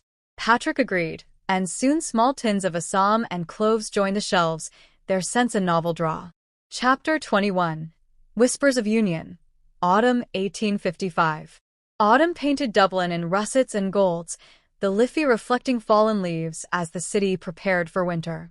The O'Connells' venture steadied, the Moore Street stall bustling with harvest goods, pumpkins, apples, and Mary's preserves, sealed in jars with Sierra's labels. The Wanderer cart extended to Bray, Liam driving on alternate days, his confidence growing with each journey. Tommy, now apprenticed informally, learned the trade under Patrick's guidance. Sierra's wedding approached, a quiet celebration amid the family's rhythm. The ceremony at St. Michael's was simple. Sierra in a gown of her own design, Eamon beaming beside her, the church filled with neighbors and kin. Mary baked the cake, a fruit-laden treat, while Patrick gave a toast at the reception in their inn's quay yard, his voice thick with emotion. To love that endures, like ours through the hard years. Sierra and Eamon moved to a small flat above her shop, their life a blend of work and tenderness, with plans for children in time. Liam, ever practical, faced a crossroads. His master offered a partnership stake in the workshop, but it meant longer hours. He weighed it against his dream of independence, confiding in Mary over tea. Company. Sierra welcomed her daughter, little Nora, a bundle of joy that filled the family with new light. Eamon doted, the shop thriving under their care. Liam married Sarah in a joyful ceremony, their home a small cottage near the workshop, where barrels stacked high. Sean, 13, excelled at school, his essays on Irish history earning accolades, a nod to the famine's lessons. The family gathered often, meals rich with stories of the past, hunger, survival, hope. Mary, looking at her grandchildren's faces, felt the famine's shadow fade, replaced by gratitude. Dublin, too, moved forward, its scars softened by time, its people forging ahead. The O'Connells stood as a quiet legacy, their tale one of resilience in a city forever change. Efficiently, his barrels shipped to breweries across Ireland. He courted a baker's daughter, Sarah, her shy smile brightening his days. Sean, 12, delved deeper into studies, dreaming of university, though the market's pull remained. He'd calculate profits for Mary, his numbers precise. The inn's quay house expanded modestly, a lean-to for storage filled with stock. Mary planted a vegetable patch in the yard, her hands in soil a soothing ritual. Challenges came. A railway delay spoiled a shipment, costing profits. They recovered, bartering with suppliers and leaning on reserves. A mild fever hit the city, but the family stayed healthy. Mary's herbal remedies a legacy of famine wisdom. One spring day, Patrick surprised Mary with tickets to a theater show on Abbey Street, a rare outing. As they watched the play, her hand in his, Mary whispered. "We've come far, love." Patrick nodded, his eyes on the stage. "And farther to go." Dublin pulsed onward, its streets wider, its people resilient. The O'Connells, woven into its story, embodied that spirit. Survivors turned builders, their lives a quiet testament to endurance. As the Liffey flowed, so did they, into years of promise, their bonds unbreakable, their hopes steady as the city's heartbeat. Chapter 23. Echoes of Legacy, 1857. The year 1857 brought Dublin a steady calm, the city's growth measured in new schools, libraries, and bridges. The O'Connells' enterprises flourished. The Moore Street stall a landmark, the wandering carts a reliable presence in outlying towns. Mary, now the matriarch, oversaw it all with gentle authority, her bread a symbol of their rise. Patrick enjoyed semi-retirement, tending the yard and sharing wisdom with Tommy, who'd become indispensable. "It's a sure path, Ma, but I want my own mark." Mary nodded, her hand on his. "Follow your heart, lad. We've built on less."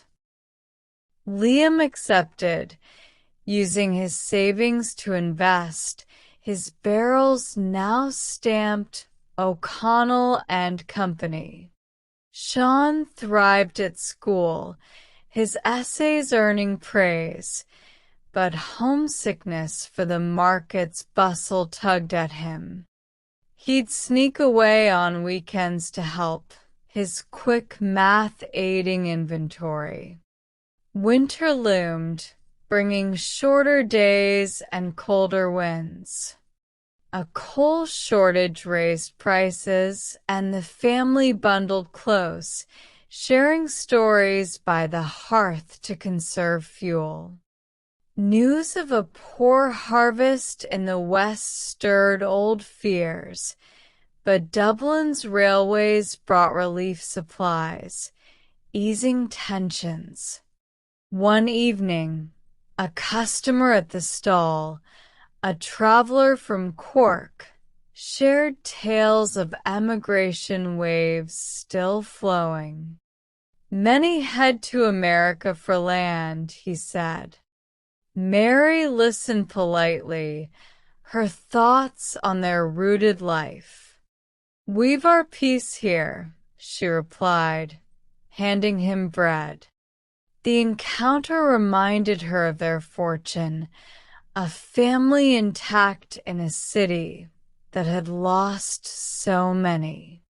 Chapter 22. Forging Ahead, 1856. By 1856, Dublin was a hub of innovation. The great industrial exhibition's echoes lingered, with factories producing textiles and machinery. The O'Connell stall adapted, adding factory-made tins of biscuits alongside their fresh goods, blending tradition with progress. Mary experimented with new recipes, herb-infused breads, fruit pies, drawing crowds. Patrick, semi-retired from the docks, focused on the carts, expanding to a third route in Malahide. Tommy, now a full partner in spirit, handled daily operations with growing skill. Sierra, 20, balanced shop and home, her first child expected in summer. Eamon's tailoring complemented her work, their shop a neighborhood gem. Liam, 17, ran O'Connell and Chapter 24, A Growing Legacy, Spring 1857. The spring of 1857 dawned over Dublin with a soft, renewing light, the Liffey's waters sparkling as they carried the city's ambitions downstream. Railways extended like veins across the landscape, connecting Dublin to ports and provinces, while factories along the quays belched steam and promise. Moore Street's market was a vibrant heart in this transformation, and the O'Connell stall pulsed at its center, shelves brimming with potatoes from fertile fields, cheeses aged in cool cellars, herbs from Mary's in Quay Garden, and her soda bread, whose recipe had become a whispered secret among neighbors. Mary O'Connell, approaching her late 40s, carried the weight of their success with humble grace. Her hands, once raw from washing and hunger, now arranged goods with a gentle touch, her smile welcoming regulars who shared stories of their own recoveries. Patrick, his face weathered but his eyes bright, oversaw the wandering carts, O'Connell's Wanderer and its siblings, now venturing as far as Dundrum and Howth. Tommy, the young helper turned trusted manager, handled daily tallies with a ledger Sean had taught him to use, his loyalty a quiet pillar of their operation. Sierra, 21, balanced motherhood and her thriving shop Sierra's Threads on Mary Street. Little Nora, a toddling bundle of curls and curiosity, brought joy to the flat above the shop, where Eamon crafted suits with steady hands. Sierra's designs had evolved, gowns with fuller skirts and intricate bodices, influenced by patterns from London magazines, drawing clients from emerging middle-class families. Liam, 18 and married to Sarah, ran O'Connell and Company cooperage with confidence, his barrels essential to the booming Guinness trade. Sarah, expecting their first child, baked pies that Liam sold at the stall, blending their family's talents. Sean, 13, immersed in grammar school studies, dreamed of law or teaching, his evenings spent poring over books by the hearth, though he'd slip away to the market for the thrill of trade. The inn's Quay house was a bustling sanctuary, its yard alive with chickens Mary kept for eggs, their clucks a cheerful backdrop. Family gatherings swelled with Sierra and Eamon's visits, Nora's laughter mingling with tales of the day. Patrick, in quieter moments, spoke of the famine years, his voice low. We planted seeds in barren soil, and look what's grown. Mary nodded, her heart full, as she watched the grandchildren play. Dublin's progress brought prosperity but also strains, rising costs from imported goods, competition from new vendors, and whispers of political unrest with calls for land reform. The O'Connells adapted, sourcing locally where possible and expanding their stock to include tinned goods from factories. One day, a railway official approached the stall, offering a contract to supply workers' lunches. Mary, after consulting Patrick, accepted, their bread and cheeses soon fueling the men laying tracks to the west. Chapter 25, Bonds Tested and Strengthened, Autumn 1857. Autumn's golden hues settled over Dublin, the Liffey dotted with leaves as the city harvested its gains.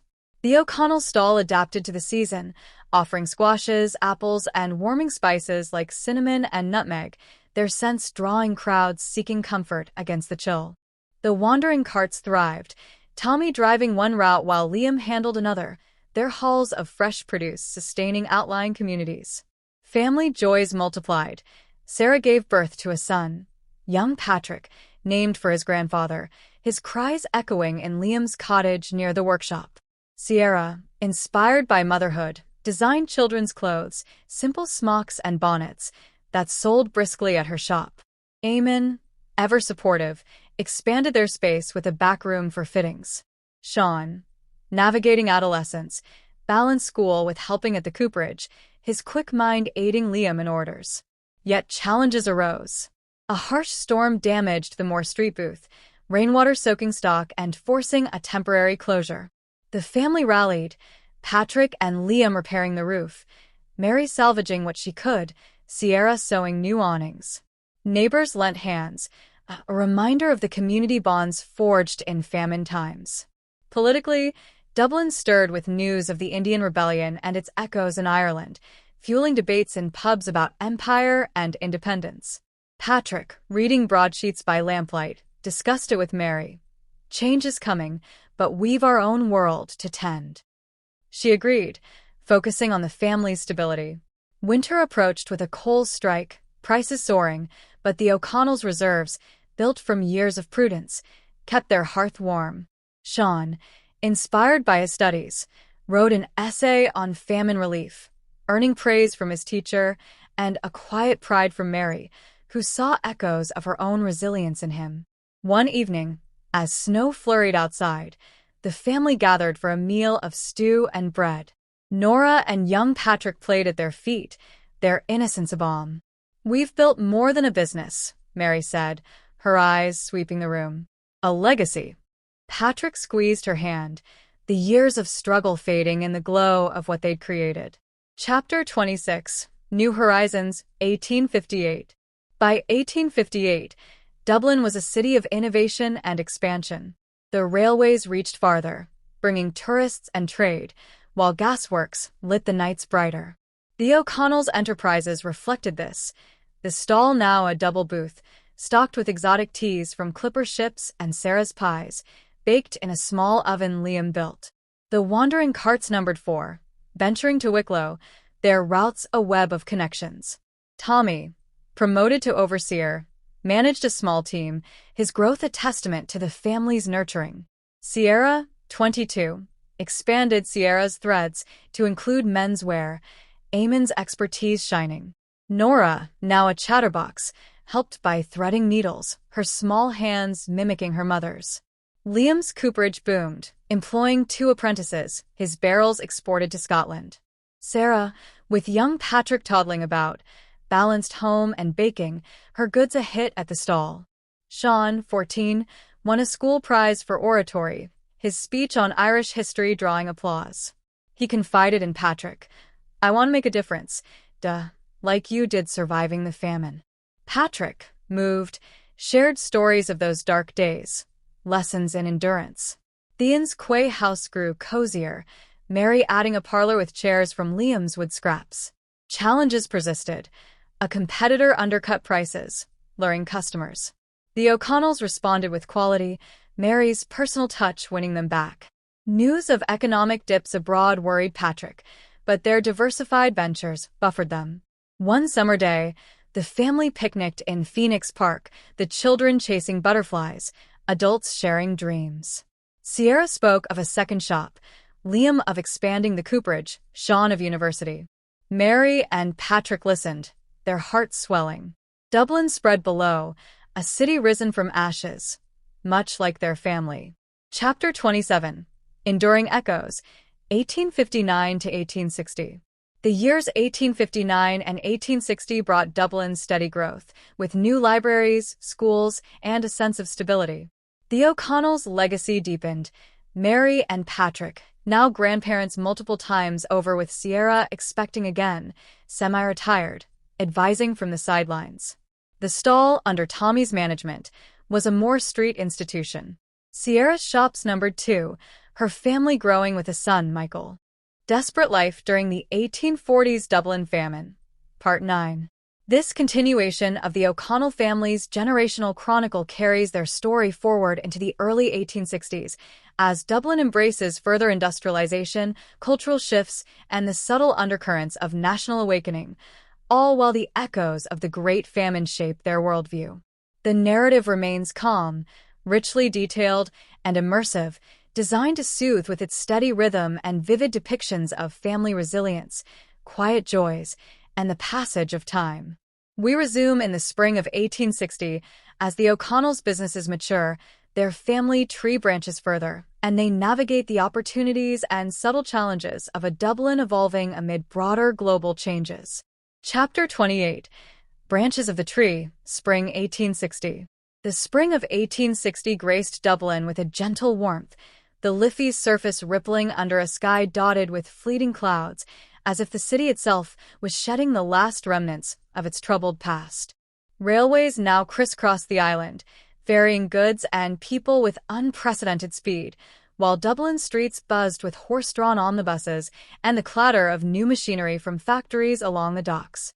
Moore Street Market remained a lively anchor in this flux, and the O'Connell's double booth stood as a steadfast presence, its counters laden with spring greens, creamy butters, aromatic spices, and Mary's soda bread, whose crusty loaves evoked memories of simpler, harder times for those who remembered.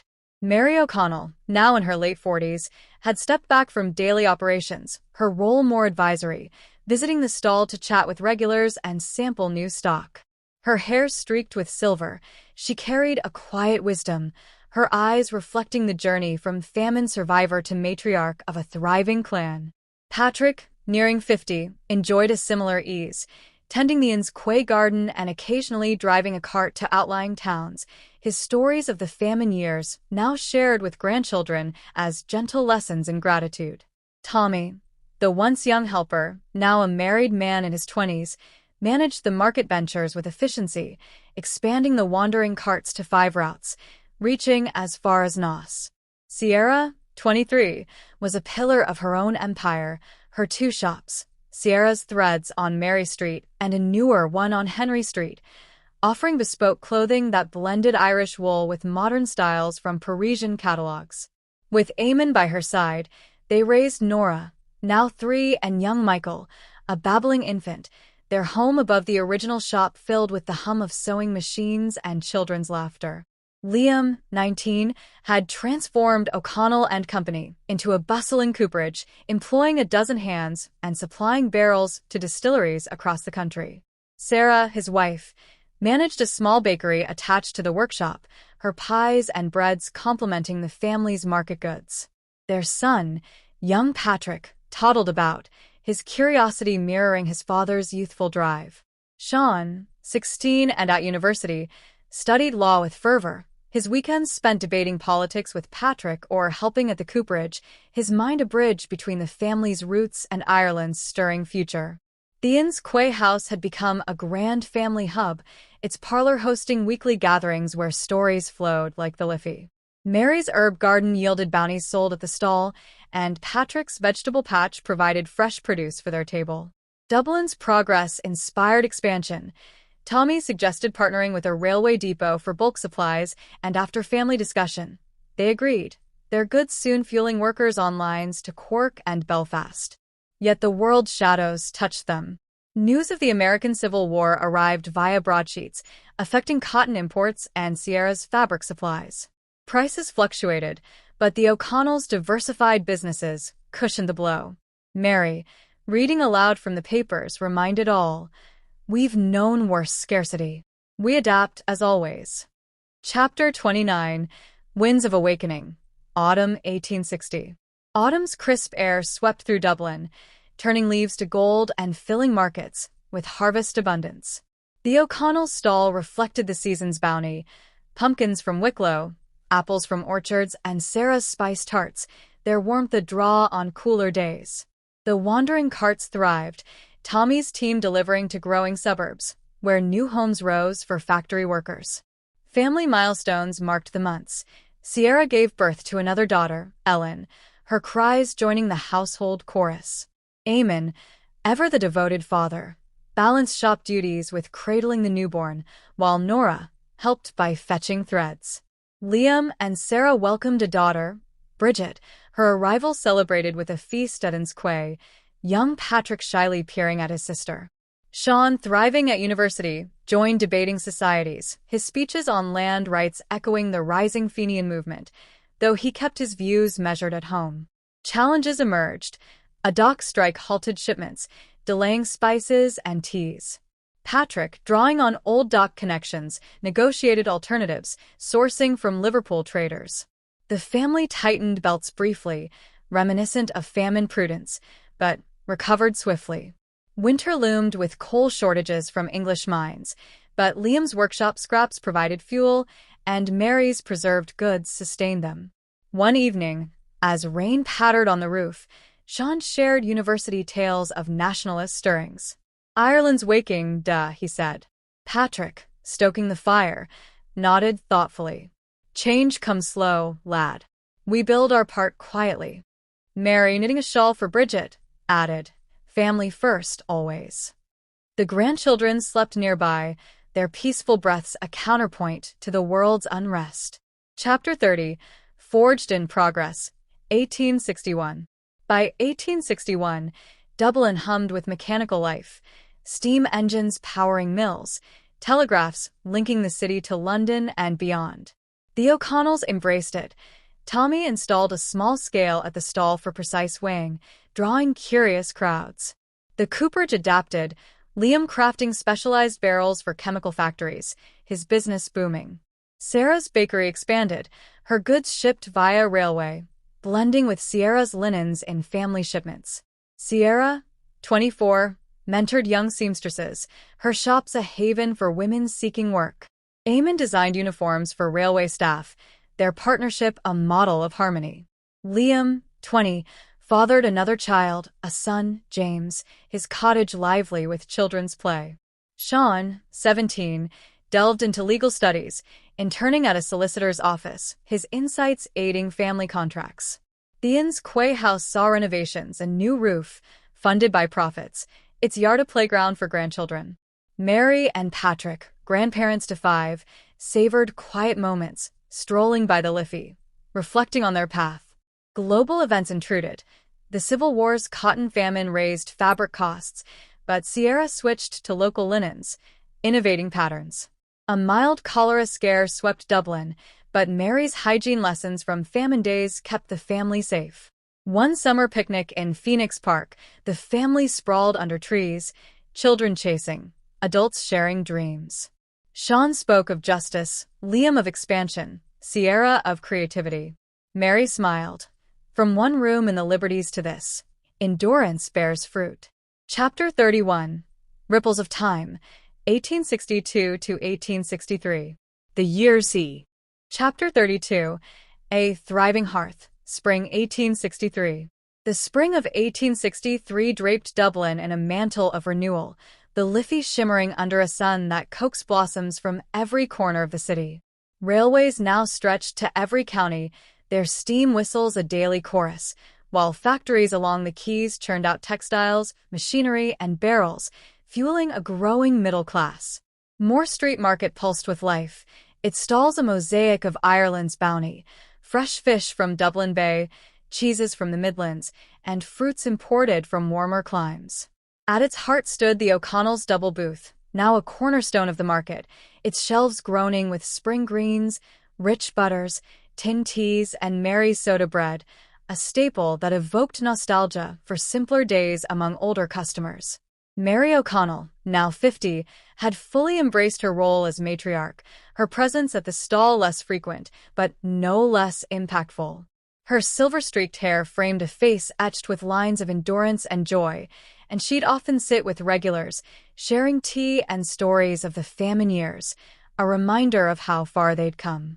Patrick, 52 and content in semi-retirement, tended Theron's Quay garden, his vegetable patches and fruit trees yielding crops that supplemented the family's ventures. Tommy, now a confident manager in his late 20s, ran the Moore Street stall and the 5 wandering carts with precision, their routes reaching as far as Drogheda and Wicklow. His wife, Annie, helped with bookkeeping, her neat ledgers a testament to the family's growth. Sierra, 26, was a beacon of creativity, her 3 shops, Sierra's Threads on Mary Street, Henry Street, and now a small boutique near Grafton Street, catering to a diverse clientele, from factory workers to emerging gentry. Her designs, blending Irish wool with modern cuts, were featured in local papers, and she mentored a team of seamstresses, fostering independence among young women. Eamon, her steadfast husband, managed the tailoring side, their family now including Nora, 5, Michael, 3, Ellen, 2, and a newborn son, Thomas. Liam, 21, had expanded O'Connell and Company cooperage into a thriving enterprise, employing 25 hands and supplying barrels to distilleries as far as Scotland. Sarah, his wife, ran a bustling bakery, her pies and breads a staple at the market and railway depots. Their children, Patrick, 4, Bridget, 3, and James, 1, filled their cottage with energy. Sean, 19, fresh from university, had opened a small law practice on Ormond Quay, specializing in tenant rights, his work a quiet nod to the famine's injustices. He lived at Inns Quay, his evenings spent debating law or reading to his nieces and nephews. The Inns Quay house was a lively hub, its parlor adorned with Sierra's curtains and Liam's hand-carved shelves, the yard a playground for grandchildren. Family dinners were grand affairs, tables laden with Mary's roasts, Sarah's tarts, and vegetables from Patrick's garden.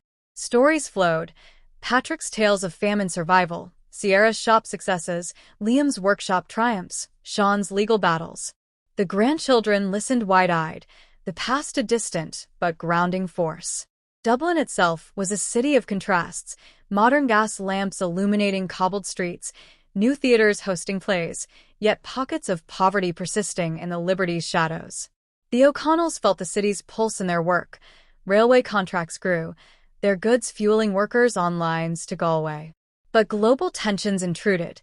The American Civil War's end promised renewed trade, yet local unrest, with Fenian whispers of rebellion, stirred unease.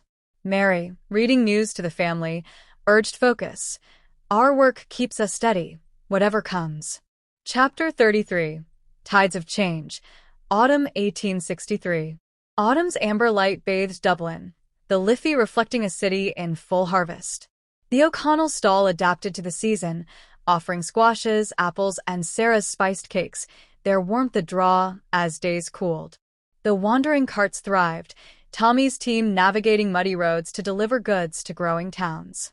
A new contract with a brewery added casks of ale to their stock, Liam's barrels ensuring quality.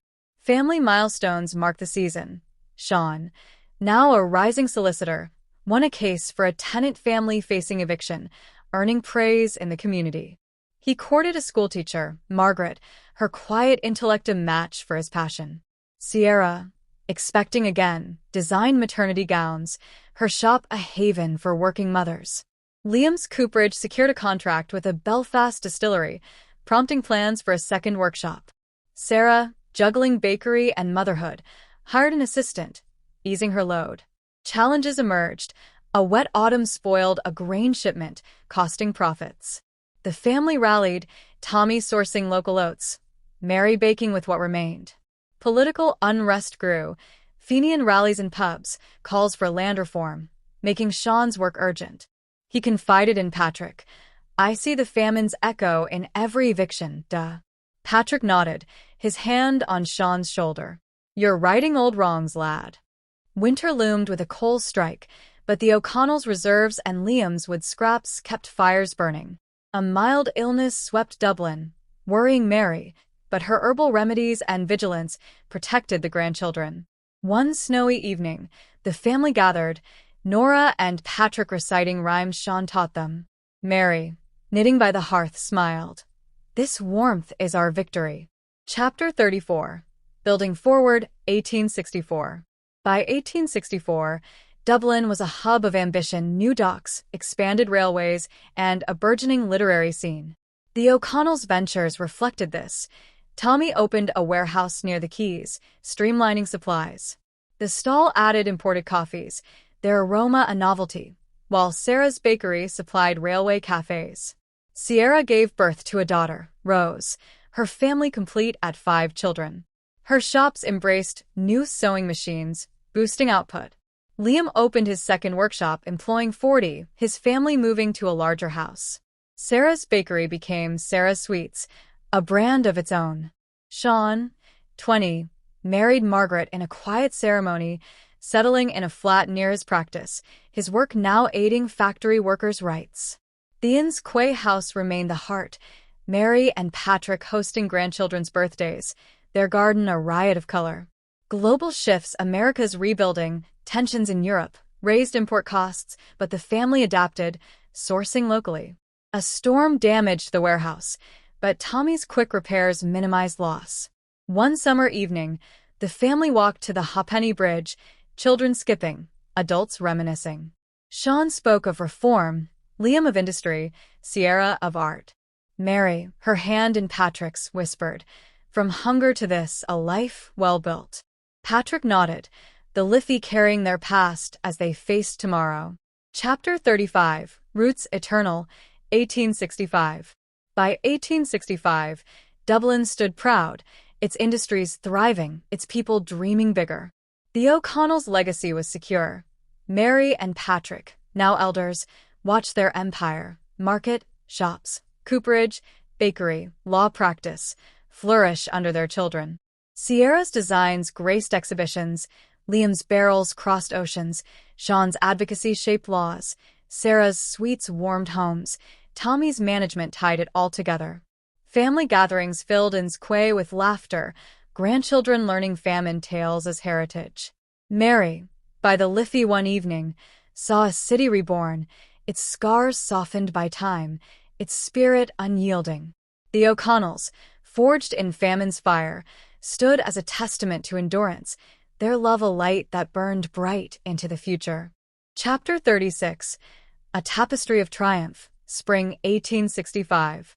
The spring of 1865 bathed Dublin in a soft glow, the Liffey's waters catching the sun's rays as they danced through budding trees along the quays. The city pulsed with energy, railways ferried goods and travelers to every corner of Ireland, gas lamps cast a golden hue over cobbled streets, and new libraries and theaters signaled a cultural renaissance. Moore Street Market remained a vibrant hub, its stalls overflowing with the fruits of a recovering land, potatoes free of blight, creamy cheeses, and exotic imports like oranges from Spanish ports. At its core stood the O'Connells' double booth, now a beloved institution, its shelves brimming with spring peas, rich butters, fragrant coffees, and Mary's soda bread, whose warm scent drew crowds like moths to a flame. Mary O'Connell, now 52, had fully embraced her role as the family's anchor, her visits to the stall more ceremonial than operational. Her silver hair framed a face that bore the lines of famine survival and the warmth of hard-won joy. She'd sit with old friends, sharing tea and memories of lean years, her presence a reminder of resilience. Patrick, 54, tended their Inn's Quay garden with devotion, his apple trees and vegetable patches yielding harvests that graced both the stall and their table. Tommy, nearing 30, ran the market operations with a steady hand, overseeing the double booth and 6 wandering carts, their routes now stretching to Carlow and Navan. His wife, Annie, managed a small office in the warehouse, her ledgers meticulous, her quiet efficiency a cornerstone of the family's success. Sierra, 27, was a luminary in Dublin's fashion scene, her 3 shops, Sierra's Threads on Mary Street, Henry Street, and Grafton Street, catering to a growing clientele of merchants' wives and factory managers' daughters. Her designs, blending Irish linen with bold colors inspired by European trends, were showcased at a Dublin exhibition, earning her a small write-up in the Irish Times. Eamon, her husband, expanded their tailoring line, crafting suits for professionals, while their children, Nora, 6, Michael, 4, Ellen, 3, Thomas, 2, and Rose, 1, filled their home with laughter and chaos. Liam, 22, had transformed O'Connell and Company, cooperage, into a regional powerhouse, employing 40 hands across 2 workshops, his barrels shipped to distilleries in London and Glasgow. Sarah, his wife, ran Sarah's Sweets, a bakery now supplying railway stations and cafes across Dublin, her family, Patrick, 5, Bridget, 4, James, 3, and a newborn daughter, Mary, thriving in their spacious home near the workshop. Sean, 20, was a rising solicitor, his Ormond Quay practice advocating for tenants and workers, his marriage to Margaret blossoming with the birth of their son, Daniel, a bright-eyed infant who joined the Inn's Quay gatherings. The Inn's Quay house was a bustling haven, its parlor adorned with Sierra's embroidered cushions and Liam's carved furniture, the yard alive with grandchildren's games and Mary's blooming roses. Family dinners were feasts of love, roast lamb from Patrick's market connections, Sarah's fruit tarts, and stories that wove past and present.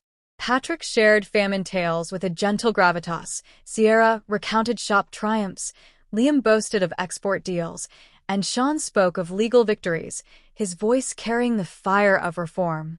The grandchildren listened, Nora and Patrick scribbling their own stories, the famine a distant legend they learned as heritage. Dublin's progress was palpable. New bridges spanned the Liffey, schools multiplied, and a burgeoning middle class filled theatres and shops. Yet tension simmered. Fenian rallies grew bolder, their calls for Irish independence echoing in pubs and meeting halls. Sean, privy to these debates, walked a careful line, his legal work focused on justice rather than rebellion. Global shifts, like America's post-war recovery, boosted trade, but rising tariffs challenged Sierra's fabric imports. The family adapted, sourcing Irish materials and leaning on their diverse ventures to weather fluctuations. One sunny afternoon, a railway magnate visited the stall, impressed by their reputation. "Could you supply our Dublin-Galway line, daily provisions?" he asked. Mary, consulting with Tommy and Patrick, agreed, their booth now fueling workers across Ireland. The deal marked a milestone, a testament to their ascent from famine survivors to pillars of the city's economy. Chapter 37. Shadows and Strengths. Autumn 1865. Autumn cast Dublin in a golden haze, the Liffey dotted with fallen leaves as the city harvested its progress. The O'Connell's stall adapted to the season, offering squashes, pears, and Sarah's spiced buns, their warmth a comfort as evenings cooled. The wandering carts thrived, Tommy's team navigating expanded routes with clockwork precision, their goods welcomed in growing towns. The railway contract proved lucrative, though it stretched their resources. Mary and Patrick returned briefly to daily duties, guiding Tommy through the increased demand. Family milestones warmed the season. Sierra, expecting her sixth child, designed a line of winter cloaks, their woolen warmth a hit in her shops. Eamon, ever her partner, began teaching Nora to sew, her small stitches a source of pride. Liam secured a contract with a French distillery, his cooperage's reputation crossing borders. Sarah, juggling bakery and motherhood, opened a second location near the railway station, her children helping with small tasks. Sean's practice grew, his advocacy for fair wages earning him respect among workers, though Fenian recruiters approached him, testing his resolve. He confided in Mary. "I want change, Ma, but through law, not revolt." She nodded, her hand on his. "You're our voice, Sean. Stay true." Challenges arose. A late harvest reduced apple supplies, forcing Tommy to source from farther afield, raising costs. A fire in a nearby market stall sparked panic, but the O'Connell's booth escaped unscathed, their quick response, buckets of water from neighbors, saving the day. Winter loomed with rumors of a coal shortage, but Liam's workshop scraps and Patrick's foresight in stockpiling turf kept the family warm. One snowy evening, the family gathered at Inns Quay, the parlor aglow with lamplight. The grandchildren played, their laughter a melody against the wind. Patrick raised a toast, to roots deep enough to weather any storm. Mary, her eyes misty, added, and wings to carry us forward. The famine shadow, though faint, lingered in their gratitude for every full plate. Chapter 38. Horizons broadened, 1866. By 1866, Dublin was a city of ambition, its docks bustling with steamships, its streets alive with new bookshops and cafes. The O'Connells embraced this.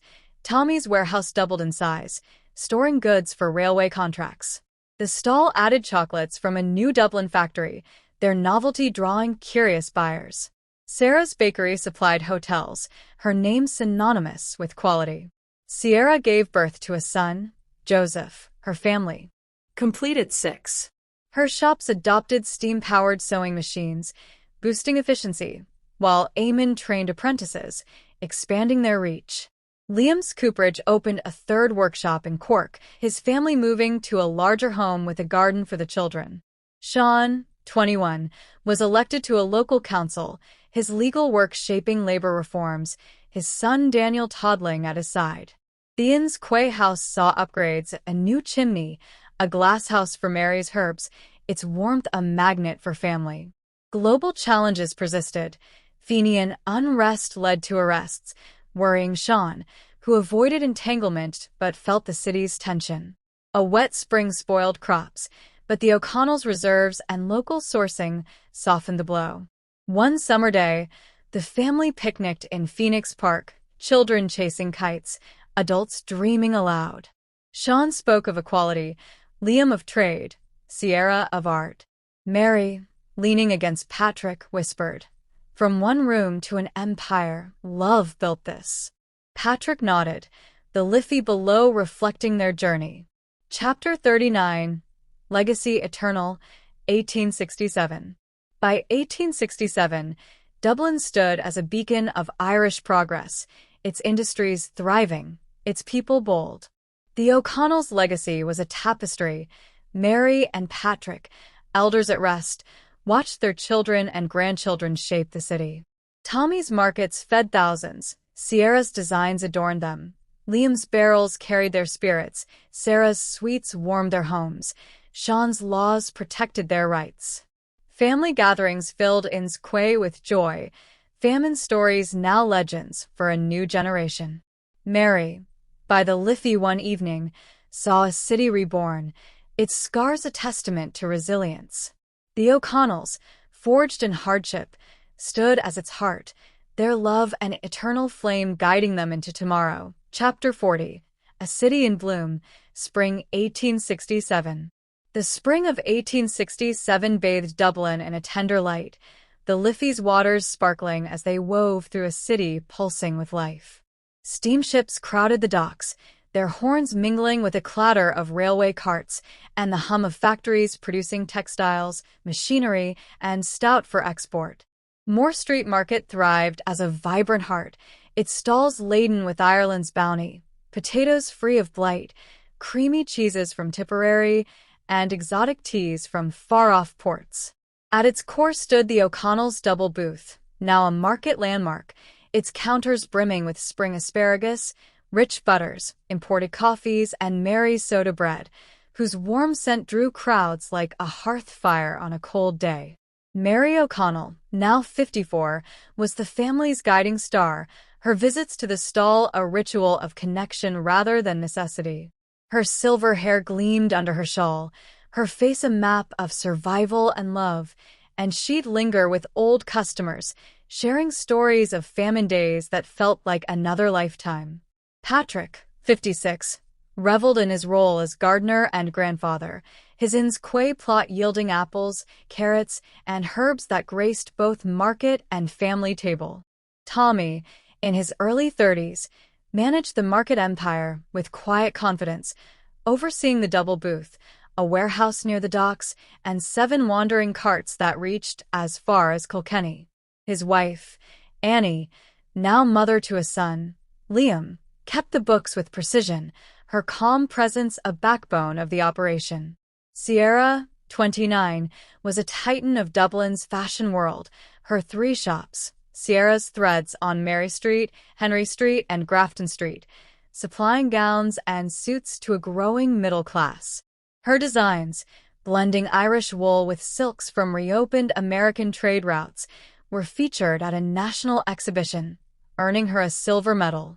Eamon, her steadfast partner, managed tailoring and apprentices, their family, Nora, 7, Michael, 5, Ellen, 4, Thomas, 3, Rose, 2, and newborn Joseph, filling their home with joy. Liam, 23, ran O'Connell and Company, cooperage with mastery, his 3 workshops employing 60 hands, their barrels shipped to distilleries in America and Europe. Sarah's Bakery, Sarah's Sweets, had grown to 3 locations, supplying hotels and railway cafes. Her family, Patrick, 6, Bridget, 5, James, 4, and Mary, 2, thriving in a grand house near the Cork workshop. Sean, 22, was a respected solicitor and council member, his Ormond Quay practice advocating for workers' rights and tenant protections, his family with Margaret growing with a daughter, Aoife, joining young Daniel. The Inns Quay house was a vibrant sanctuary, its parlor adorned with Sierra's tapestries and Liam's carved benches, the yard a haven for grandchildren chasing butterflies among Mary's roses. Family gatherings were feasts of food and memory, roast beef from market connections, Sarah's fruit pies, and stories that bridged past and present. Patrick told of famine endurance, Sierra of exhibition triumphs, Liam of transatlantic deals, Sean of legal reforms. The grandchildren, sprawled on rugs, listened to tales of hunger turned to plenty, the famine a distant but grounding legacy. Dublin's progress was undeniable: new museums, expanded railways, and a burgeoning literary scene, but tension simmered. Fenian uprisings, though small, sparked arrests, and Sean's council work navigated heated debates over land and labor. Global shifts, like America's post-war boom, fueled trade but raised prices for cotton and tea.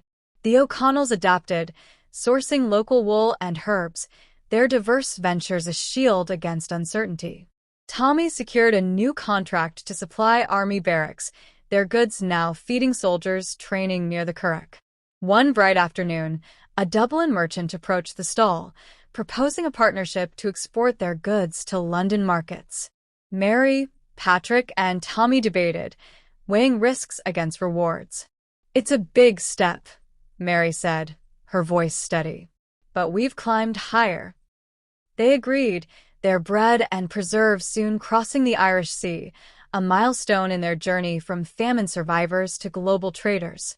Chapter 41: Storms and Steadfastness. Autumn 1867. Autumn cast Dublin in shades of amber and crimson, the Liffey reflecting a city in harvest. The O'Connell's stall adapted, offering pumpkins, pears, and Sarah's spice scones, their warmth a draw as days shortened. The wandering carts thrived, Tommy's team delivering to new suburbs sprouting around railway lines. The London export deal proved profitable, though shipping delays tested their patience. Mary, ever resourceful, streamlined warehouse operations, while Patrick negotiated with dockers to speed deliveries. Family milestones warmed the season. Sierra, expecting again, designed a line of children's coats, her shops bustling with holiday orders. Eamon taught Michael to cut fabric, the boy's focus echoing his mother's.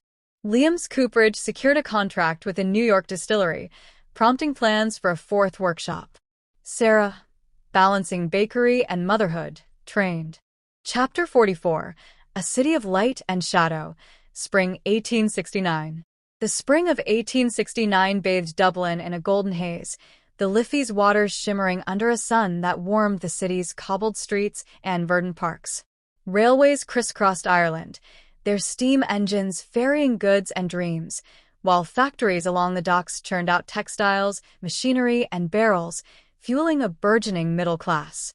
Moore Street Market pulsed with vitality, its stalls a vibrant tapestry of Ireland's recovery. Potatoes abundant once more, cheeses from lush pastures, and exotic imports like cocoa and saffron from distant ports.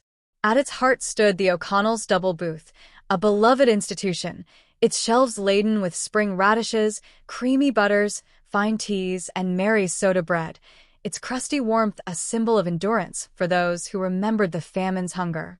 Mary O'Connell, now 56, was the family's quiet compass, her visits to the stall a cherished ritual.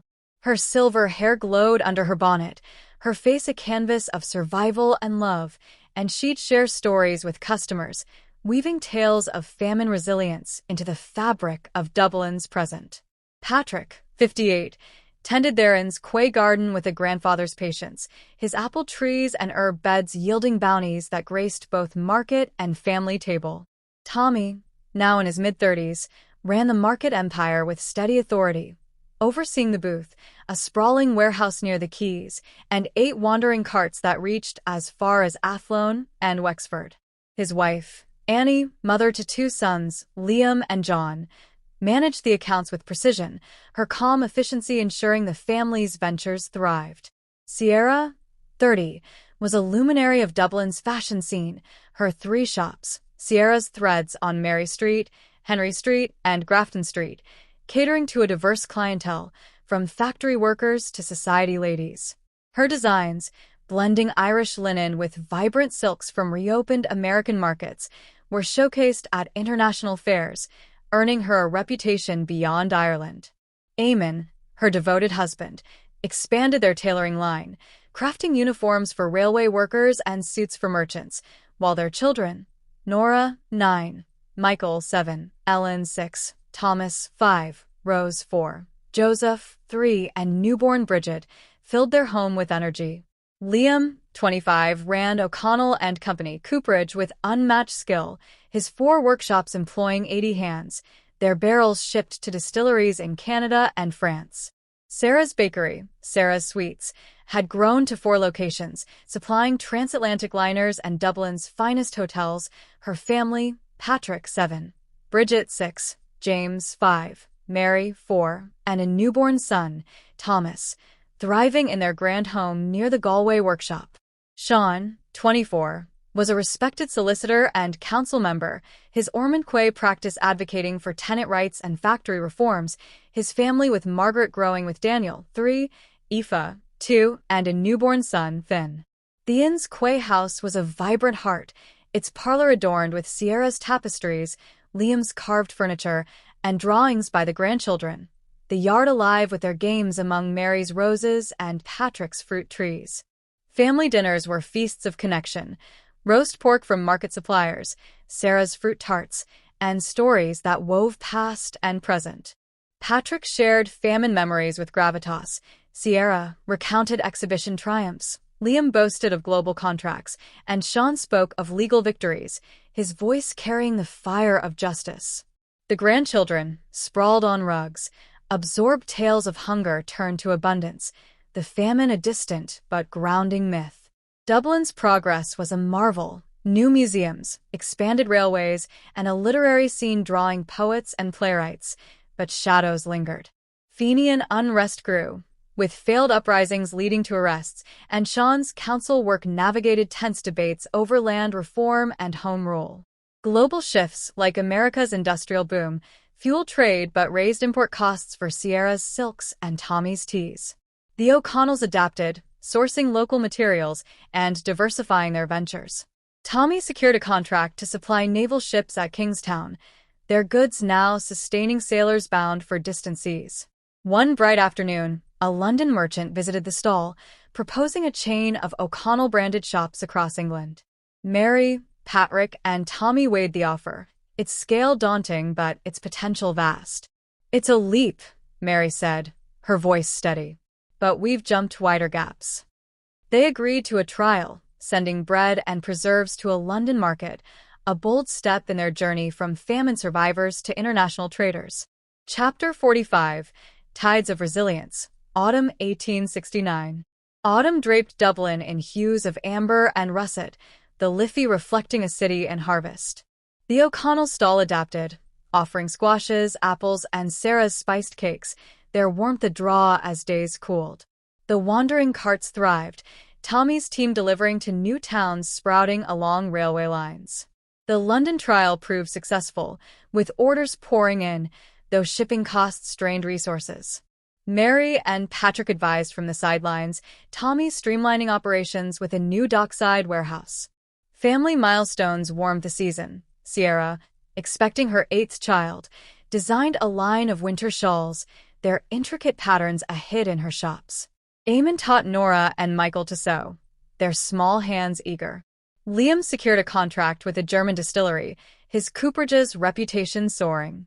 Sarah, balancing bakery and motherhood, opened a 5th location near Dublin Castle, her eldest, Patrick, helping with deliveries. Sean's council work led to a factory safety law, easing workers' lives, though Fenian tensions worried him, friends imprisoned, his practice aiding their families. He confided in Mary. "I fight for fairness, Ma, but fear the cost."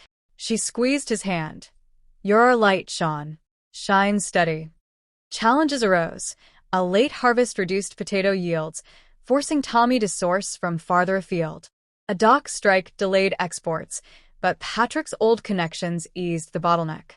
Winter loomed with a coal shortage, but Liam's wood scraps and Patrick's turf reserves kept hearths warm. A mild influenza swept Dublin, worrying Mary, but her herbal remedies, rooted in famine wisdom, protected the grandchildren. One snowy evening, the family gathered at Inns Quay, the parlor aglow with lamplight. The grandchildren played, Nora reciting a story Sean taught her, young Patrick wielding a toy barrel like Liam. Mary raised a glass, to roots that hold through any storm. Patrick, his hand on hers, added, to wings that carry us far. The famine's echo, now faint, lived in their gratitude for every full plate. Chapter 46. Horizons Ever Bright, 1870. By 1870, Dublin was a beacon of modernity. Electric lights flickering in wealthier districts, steamships crowding the port, and new universities training a generation. The O'Connells embraced this. Tommy's warehouse tripled in size, storing goods for export to England and America. The stall added French wines and chocolates, their novelty drawing crowds. Sarah's bakery supplied royal banquets, her name etched in gold on tin labels. Sierra gave birth to a son, Declan, her family now 8. Her shops adopted steam looms,